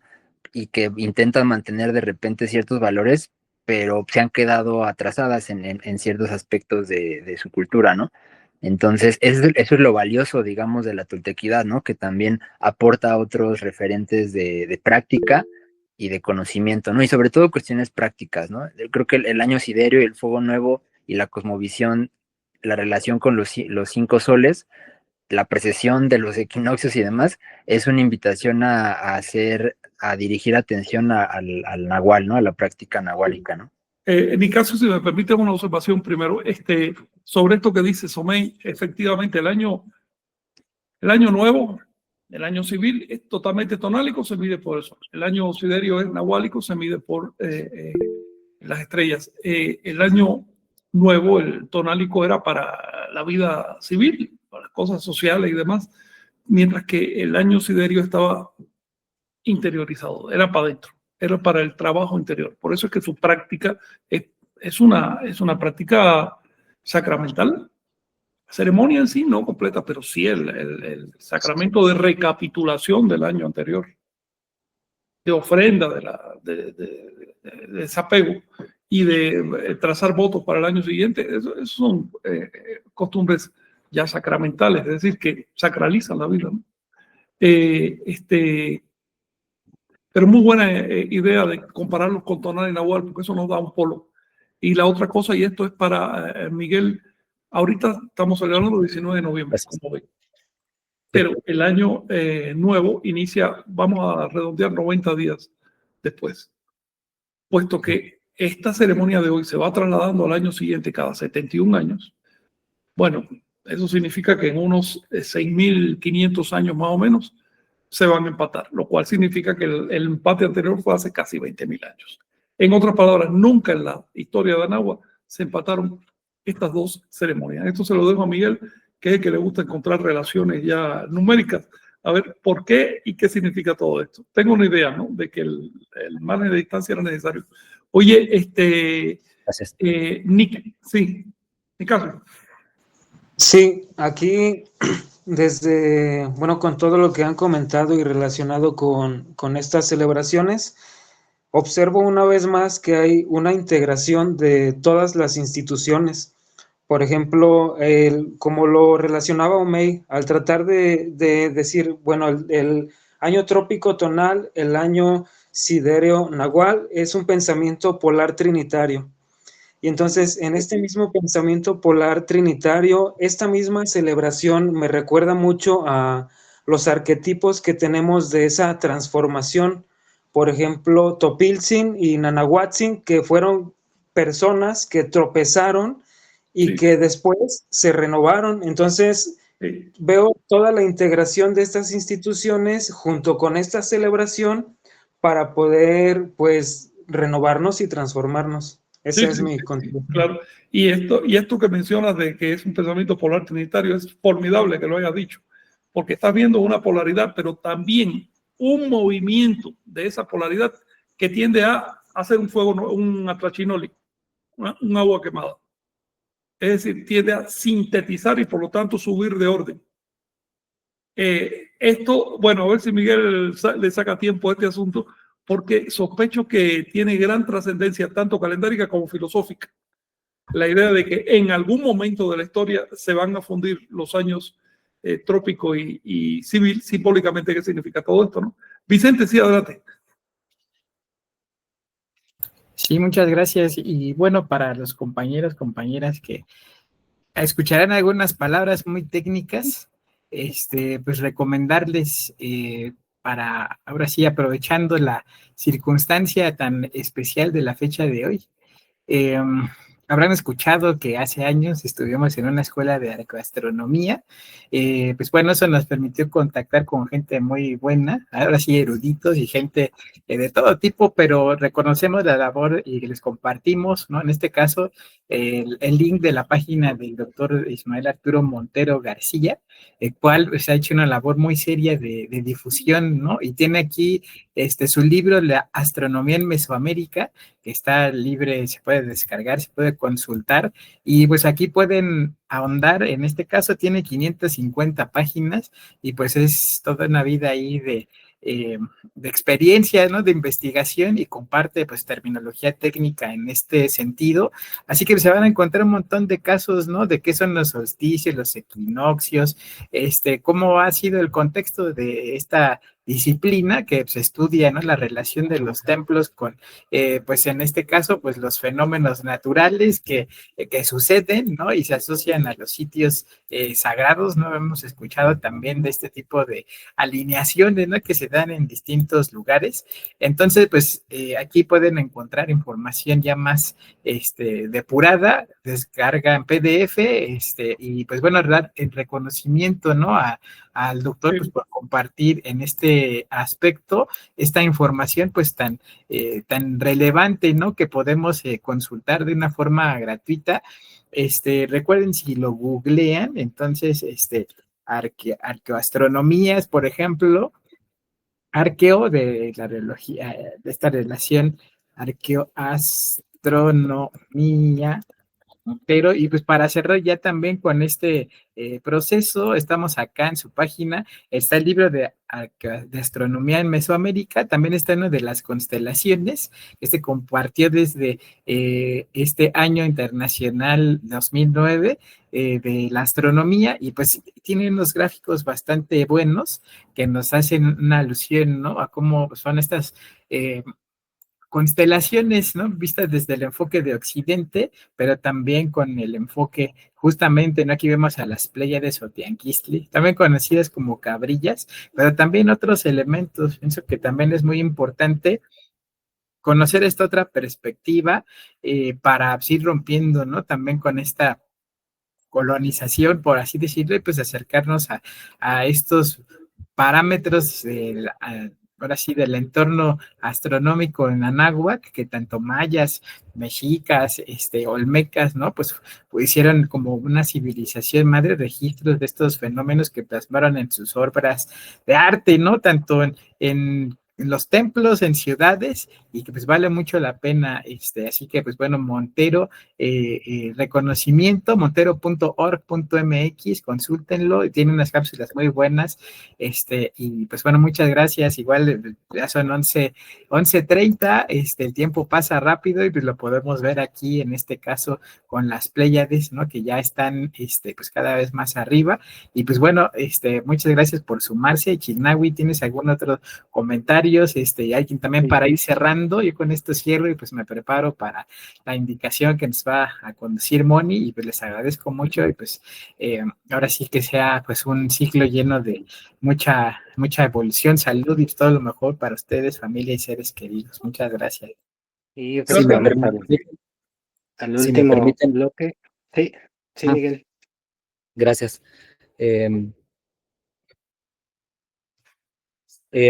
Bueno, lo que quiero decir es que precisamente el valor de la profundidad de estos campos de estudio milenarios tienen mucha mayor relevancia en nuestro tiempo, porque bueno, no pueden ser controlados por ninguna tendencia política del imperialismo. Es decir, ¿cómo van a sacarle provecho a lo que no pueden controlar en la astronomía? A esos datos que nos dan certeza civilizatoria y soberanía, no sé cómo decirlo, epistémica. Entonces, bueno, es tan importante como otras civilizaciones. Sin embargo, qué importante que tengamos la oportunidad de darle valor nuevamente y función. Sí. Los imperios han caído por lo que no pueden ver. Y bueno, pues hay tantas cosas que se les pasan y nosotros sí las estamos viendo. Así que hay que entender que hay un poder en el conocimiento y pues saber usarlo también, ¿no? Y sobre todo hay que aceptar el hecho de que seguimos en un estado de imperio de las ideas y de todo político, económico, en todo sentido, ¿no? Esa es la realidad. Es mi esperanza que en cierto momento calendáricamente determinado haya suficiente conciencia social como para decir, vamos por una vez a salir del imperialismo. Lo que llamamos colonialismo no es más que imperio español, pues imperialismo, y el cristianismo es imperialismo, y mientras esta tierra esté ocupada ideas extranjeras, va a estar en una condición de ocupación imperial. Estamos luchando por eso, por conseguir la independencia, por conseguir la libertad. Todavía no ha ocurrido. Exacto. Y Paso a bueno, pasito. vamos al último bloque de saludos y comentarios. Tenemos ya 4 minutos para iniciar con Moni. Laura Caplón, Mikisli Caplón, les saludo desde Cajón, California. Medel Dejer, Adriana Mariposa Delgado, también lista con su veladora. María Luisa Piñón desde Portland, Oregon. Fernando Guerrero desde Iztapalapa. Jen González en Amialco, Querétaro. Arturo Águila desde Tepetlixpa, Estado de México. Tony desde Córdoba, Veracruz, juntito a Chocamán. Marta Pelayo hasta Salvador Mendoza. Hace un comentario con respecto a un comentario de Miguel. Hola, y muy agradecido por el intento. Si Miguel cree que llegó tarde, yo apenas me estoy enterando. Isabel Paredes también, que anda allá en Buenos Aires, Argentina. Paloma Cumplido desde Ajijic, Jalisco. Samuel Bautista Lazo. María Luisa Piñón, ¿tiene Frank un libro donde podamos encontrar esa enseñanza de los Huehuetlatoli? Es justamente lo que mostrábamos en la página de Teomochtli, es donde están los textos que hasta ahora hemos subido, que Ahí ha estamos traducido elevando Frank. textos. Hay otros, Exacto. pero ya ahí hay bastante como para trabajar. También Paco Cuautitlan, gracias maestro Frank por el gran legado que es su trabajo y por compartirlo. También manda saludos a la maestra Pam, al maestro Miguel. También Orozco Integral, maestro de Kinam anda por acá. También Cisnatura, honor hermoso estar escuchándolos aquí. Reyes Estrada, saludos a todos. Cisnatura, que es Sofía Giovanna Fonden, una escuela de antropología, pero extensamente con estos conocimientos en unidad. Ya hay varios profesores, sería fabuloso. También Isauro Gómez, hola familia encantadora, les saludo aquí y ahora desde Van Nuys, California. También Samuel Bautista Lazo, en zapoteco para decir lona decimos Shanbeu, y para decir sol también se dice Shangubish. Shan se usa para divinidad y es la misma palabra para decir madre. Shana, bueno, lo pronuncio así, yo no sé zapoteco, que significa mi madre. Jocelyn Jiménez Ocampo desde Texcoco. Raúl Salgado, qué buen viajezote, nos comenta.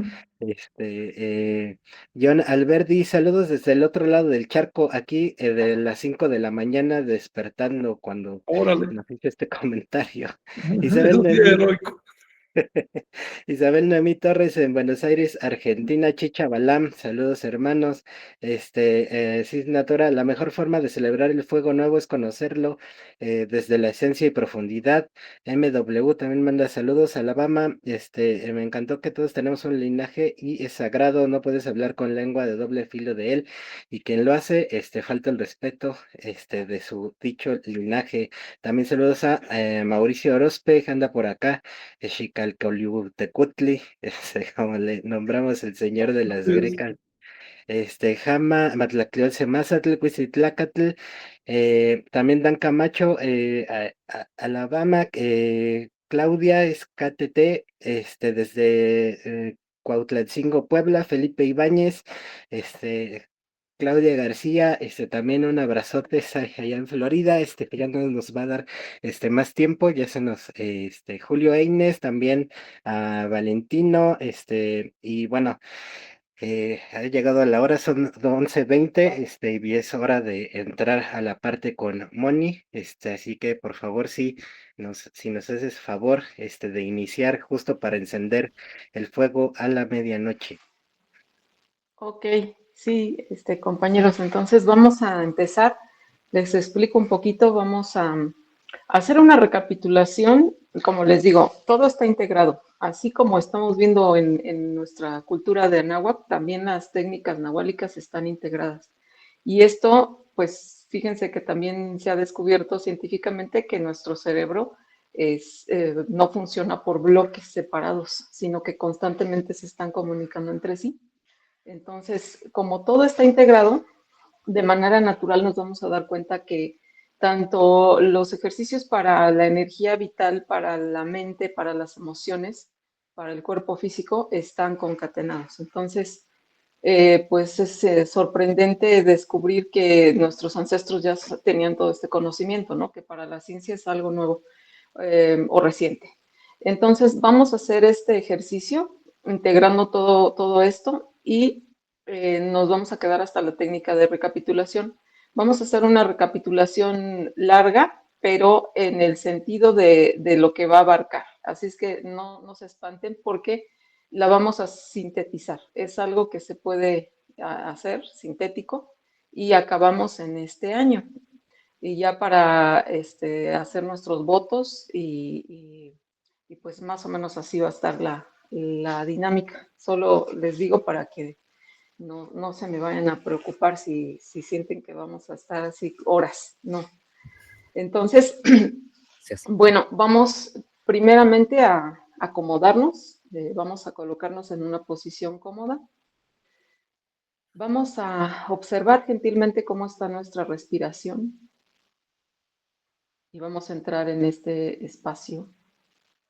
espacio-tiempo que podemos nosotros de manera deliberada ingresar. Entonces cerramos nuestros ojos ahora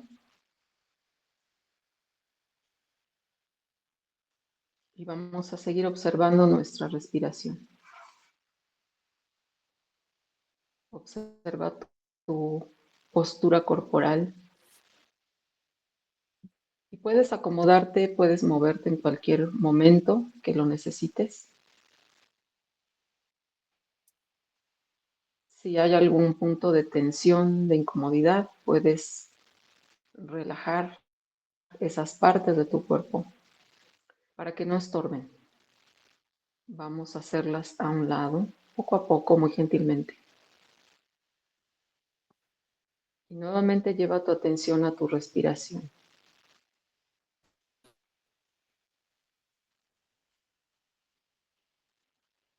Y así como estás, trata de percibir tu corazón, los latidos de tu corazón.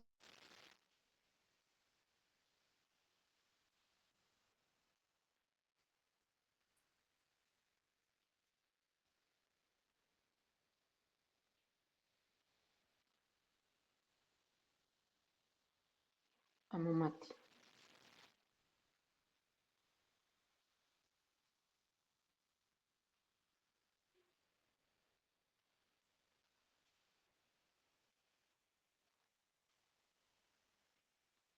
Sin mente.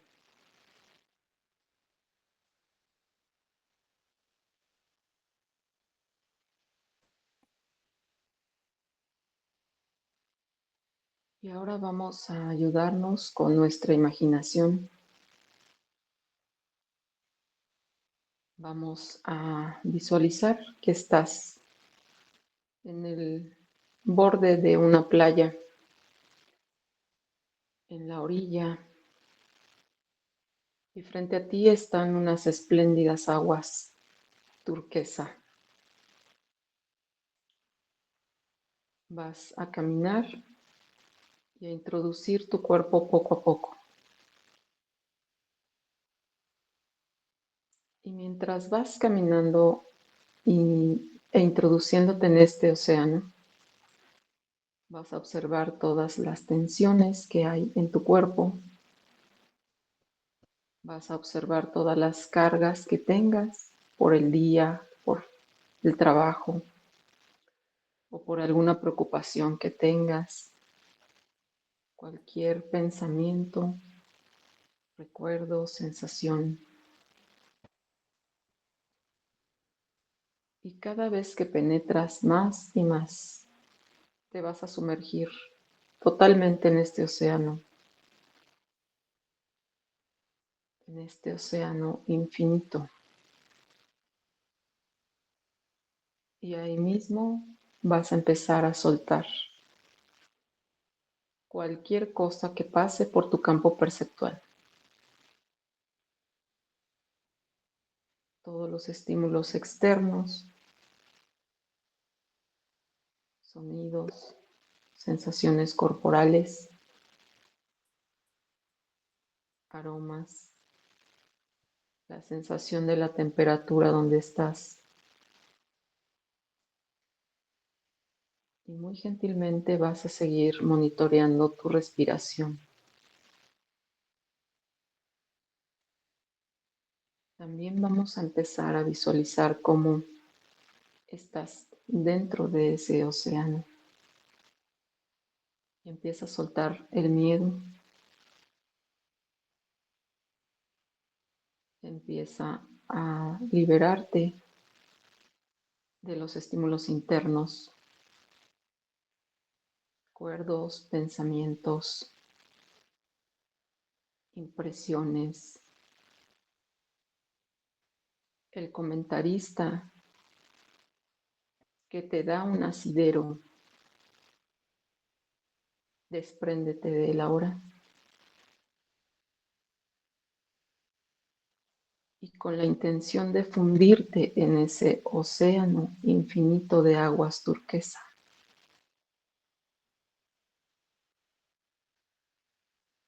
Conforme vas fundiéndote con esta sensación, con esta plenitud, sigue entregando, sigue soltando todo aquello que te estorbe mentalmente, emocionalmente.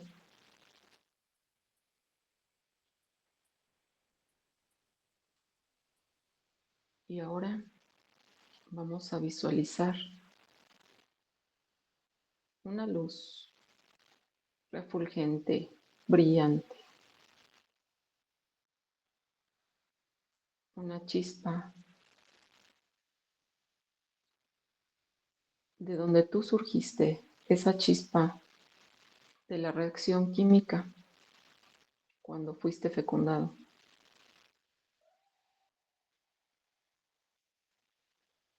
Y permite que tu cuerpo, que emocionalmente vayas recorriendo tu vida, esa vida intrauterina, donde había ese refugio, ese hogar, donde te formaste, donde toda esa serie de reacciones químicas se transformaron en reacciones fisiológicas hasta llegar al punto donde esa estabilidad se transformó en un caos y naciste. Vamos ahora a evocar cualquier recuerdo que se presente. Simplemente observando, atestiguando. Y vamos a adelantar a esa etapa de vida cuando empezaste a percibir este consenso que llamamos mundo o realidad, este consenso humano. Y cómo es este ciclo de tu vida, tu niñez, cómo fue. Y solamente vamos a observar las impresiones emocionales. ¿Con qué te quedas de tu infancia? ¿Qué aspectos lograste integrar, organizar? ¿Qué aspectos fueron caóticos? Y solo tomamos en cuenta, como una nota mental, todo aquello. Vamos a seguir recorriendo las etapas de tu maduración física, mental, cognitiva, cuando lograste un cambio también biológico y posiblemente también resultó caótico este ciclo. Y recuerda las impresiones emocionales de esa etapa de tu vida. ¿Cómo fue tu adolescencia? ¿Cómo fue tu pubertad? ¿Qué marcas te dejó? ¿Qué logros? ¿Qué personas significativas también? Y en términos generales, ¿cuál fue la impresión emocional de esta etapa? Y todos los lastres que pudiste haber arrastrado desde ahí. Vamos avanzando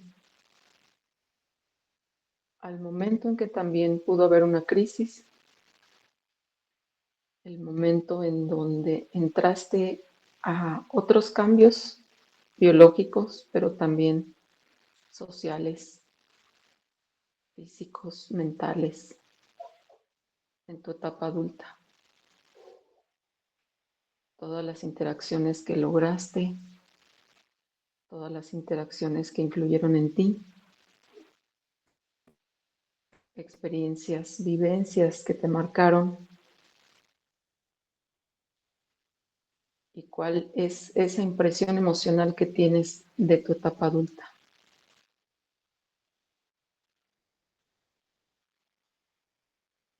Vamos a hacer una pausa observando nuestra respiración.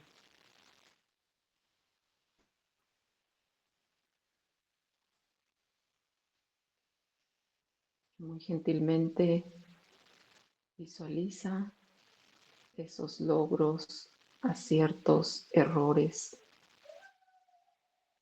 Solamente la noción que tengas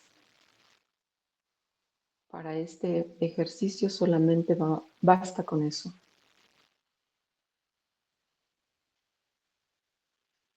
Y vamos a entrar a este nuevo ciclo que se cierra, que es este año. ¿Y cuál es tu impresión emocional de este año? ¿Cuáles fueron las influencias que impactaron en ti?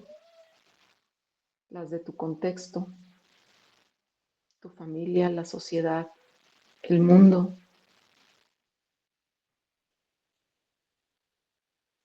Todas las emociones que experimentaste y observa si hay alguna emoción sostenida, alguna actitud frente a la vida que se agudizó o que se activó, que ya venías de etapas anteriores, trayendo, repasando, reviviendo.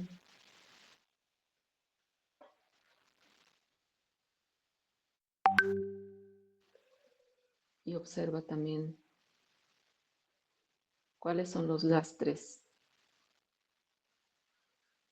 que no te permiten avanzar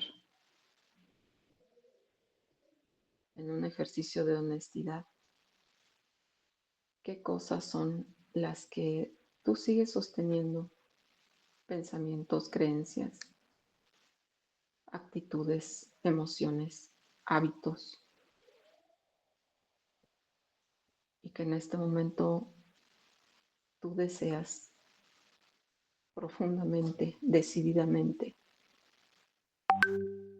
ofrendar.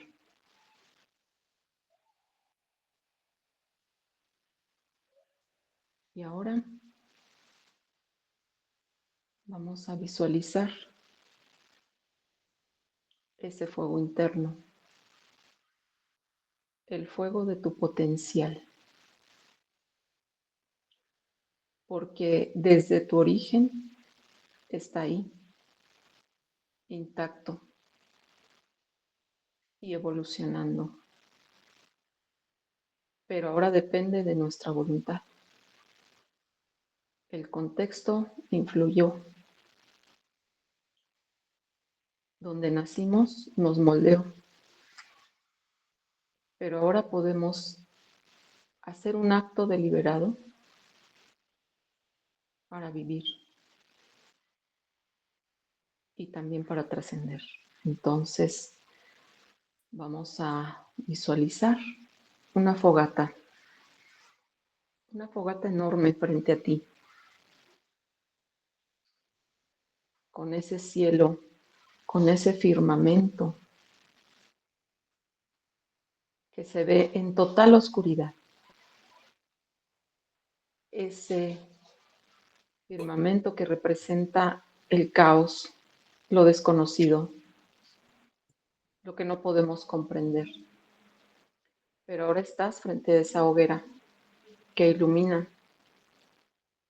que te permite ver hasta donde tú te permitas, hasta donde tú alcanzas, hasta donde tu potencial puede llegar. Y vamos ahora a penetrar en ese fuego.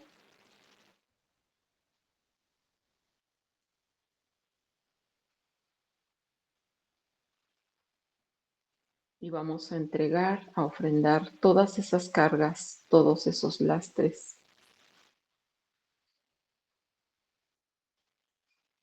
todo lo que quieres ya dejar atrás, lo que ya no te sirve, con el propósito de ser libres, con el propósito también de tomar acción.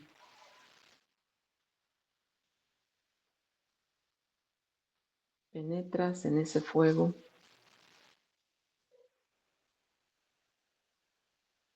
y observa cómo reaccionas. Observa si hay emociones, si hay temor, o si hay gozo, si hay una actitud diferente. Pero en este momento vamos a integrarnos y vamos a rendirnos ante este símbolo tan grandioso que es Huehueteotl, este fuego que nos renueva,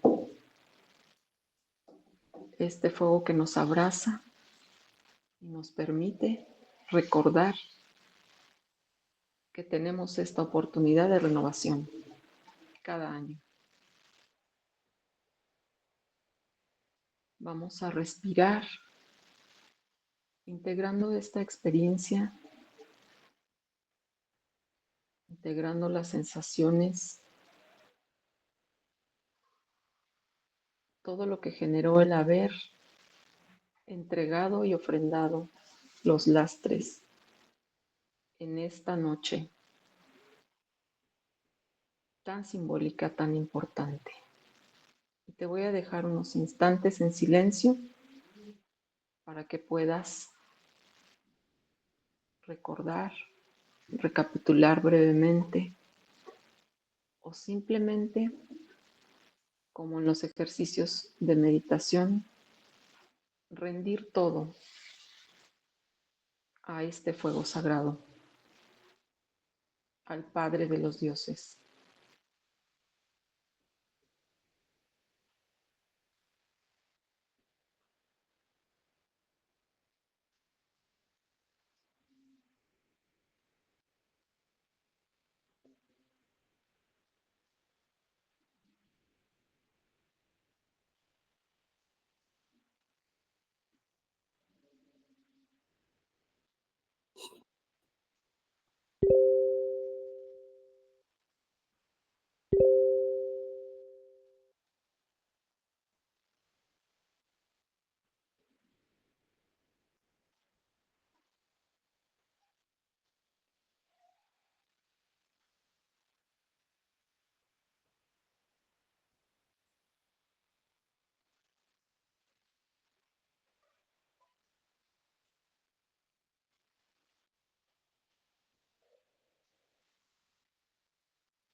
Y ahora, muy gentilmente, vamos a hacer un compromiso con nosotros mismos.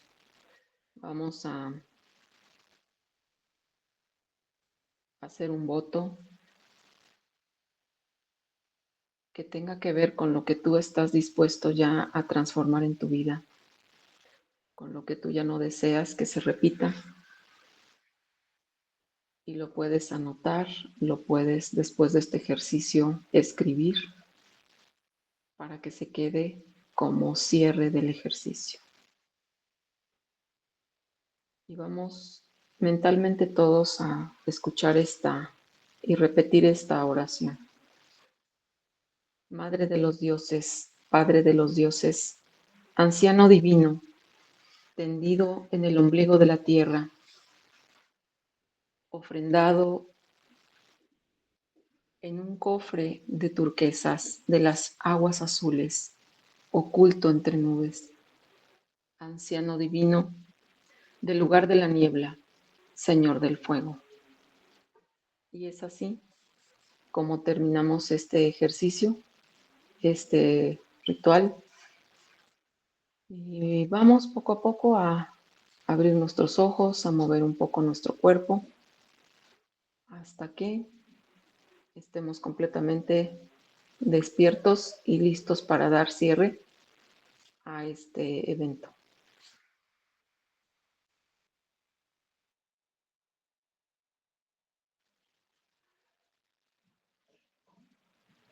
Adelante.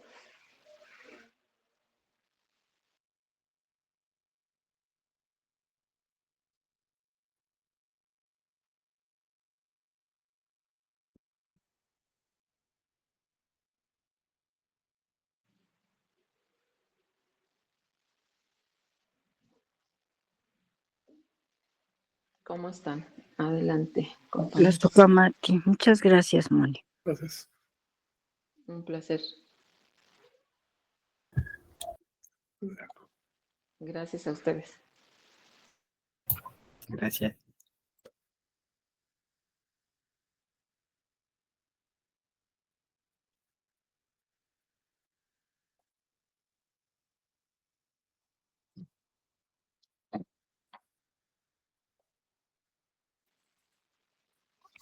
¿Cómo está el firmamento, Bis? Pues ya casi está a la parte más alta. Recordar que parece que a las 0:30, el día de hoy, 20 de noviembre, se alinearán a esta línea norte-sur, a este eje. Y pues bueno, ahorita podemos apreciar ahí en pantalla justamente pues cómo se sigue elevando, ¿no? En este caso. Así que pues esperemos, pues igual si tienen oportunidad de verlo desde donde se encuentran, ahorita que cerremos la transmisión, excelente. Si no, pues los invitamos, ¿no? A seguir explorando en el ensueño, a seguir con estos ejercicios, estas prácticas nahuálicas, sobre todo la recapitulación, para pues ver qué es lo que ha sucedido con nosotros, qué es lo que hemos hecho y hacia dónde vamos, nuestro origen, nuestro destino. Así que, pues bueno, ahí les invitamos, esperemos encontrarnos muy pronto y agradecer a cada uno por sumarse a esta experiencia tolteca, ¿no? Así que un fuerte abrazo para todos, algo más que tengan para comentar, para compartir, va a ser un gusto saludarles. Yo quisiera mencionar que pues esto no es más que por el intento de todos en conjunto, ¿no? Y que pues gracias a todos los que nos anteceden y que estamos aportando con un granito de arena para estar aquí y transmitir lo que por mucho tiempo se ha dejado de transmitir. Muchas gracias a Gracias todos. a ti, Pam. Gracias a todos. Y gracias, Frank. ¿Alguien más, Chignaui, algún saludo que se haya quedado pendiente por ahí? Agradeciendo pues que se hayan sumado y Pues sí, bueno, principalmente a todos los que han estado acá con nosotros. Se van a quedar los videos, voy a subirlo por partes. También, bueno, saludos a Lili Olinteot, nos comenta, gracias por todo lo compartido, abrazos del corazón. Signatura, gracias. Mago, qué experiencia, muchas gracias. Me ha conmovido hasta las lágrimas, sintiendo paz en el corazón. Chavenato también nos comenta muy buen programa. Matlactiense Mazatl nos da las gracias. Valentín 6, larga vida a la Iglesia Tolteca, el que nos comenta. Andrés Juárez, saludos a todos. Y bueno, nos podríamos seguir mucho tiempo por acá. Entonces, pues, creo que será, no sé si por ahí Omey, Miguel, Nicasio, pues tengan algo más para cerrar. Yo lo que les diría, pues aprovechen aquí y ahora para eh, proponerse cambiar algo que no les guste, y no se hagan desde lo más sencillo, ¿no? Limpien su casa, saquen las cosas viejas que no usen, que no sirvan, y pues, por ahí empiezan algo tan sencillo, ¿no? Para limpiando desde lo físico, y de ahí empezamos con todo lo demás, ¿no? Entonces, por ahí alguien más que quiera, dar A mí me un gustaría, comentario. a mí me Sí, gustaría simplemente agradecer profundamente. Nos vemos. Gracias a ti. Y una palabra, atención esta noche con lo que sueñen. ¿Okay? Que este rito nos convoca a ensoñar. Así que a ver qué señales aparecen esta noche. exacto, no lo hemos comentado otras veces, pero por ejemplo, en los otros años pasados, con Lili, o con Anabel, me he encontrado por allá, con Mon, justamente en esta noche del fuego nuevo, subimos a esa pirámide, para que lleguen, los que están allá y los otros años hemos hecho esos juegos con el fuego, justamente allá. Entonces, nos encontramos por allá. El que quiera llegar, siempre hay reunión después del fuego nuevo. Por ¿Hay allá nos vemos. contraseña o es entrada libre? De entrada libre. Bueno, por decisión, ¿no? Ujú. ¿Quién Sí. se lo Decisión e propone? interés. Exacto. Nicasio. Yo me quedo muy, muy agradecido y muy con una sensación en todo mi cuerpo de mucha paz y tranquilidad. Y mientras hacíamos esto, pues dije, órale, qué interesante este tipo de prácticas que me llevan a ese estado. Y pues agradecer con mucha profundidad lo que estoy sintiendo. Gracias. Tlazo Kamati. A ti. Gracias Gracias a a ti, ti, Nicasio. Nicasio.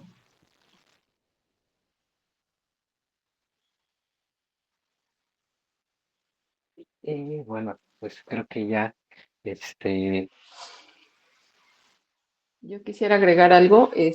Este es un ejercicio que fue muy, muy, muy rápido, pero podemos hacer esa recapitulación de todos los ciclos de vida que tenemos y anotar cosas que nos parezcan importantes.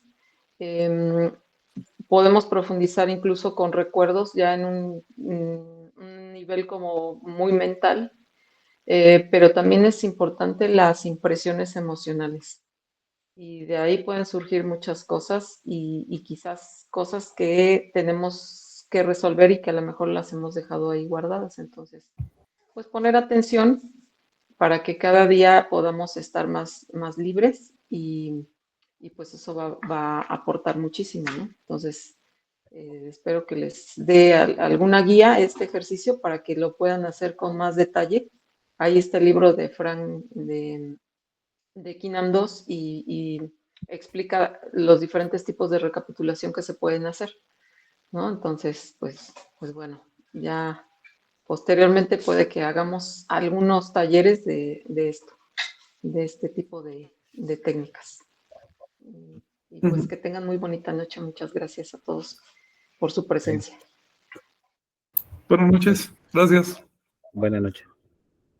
Gracias, saludos. Hasta luego. Gracias. Bye. Eso.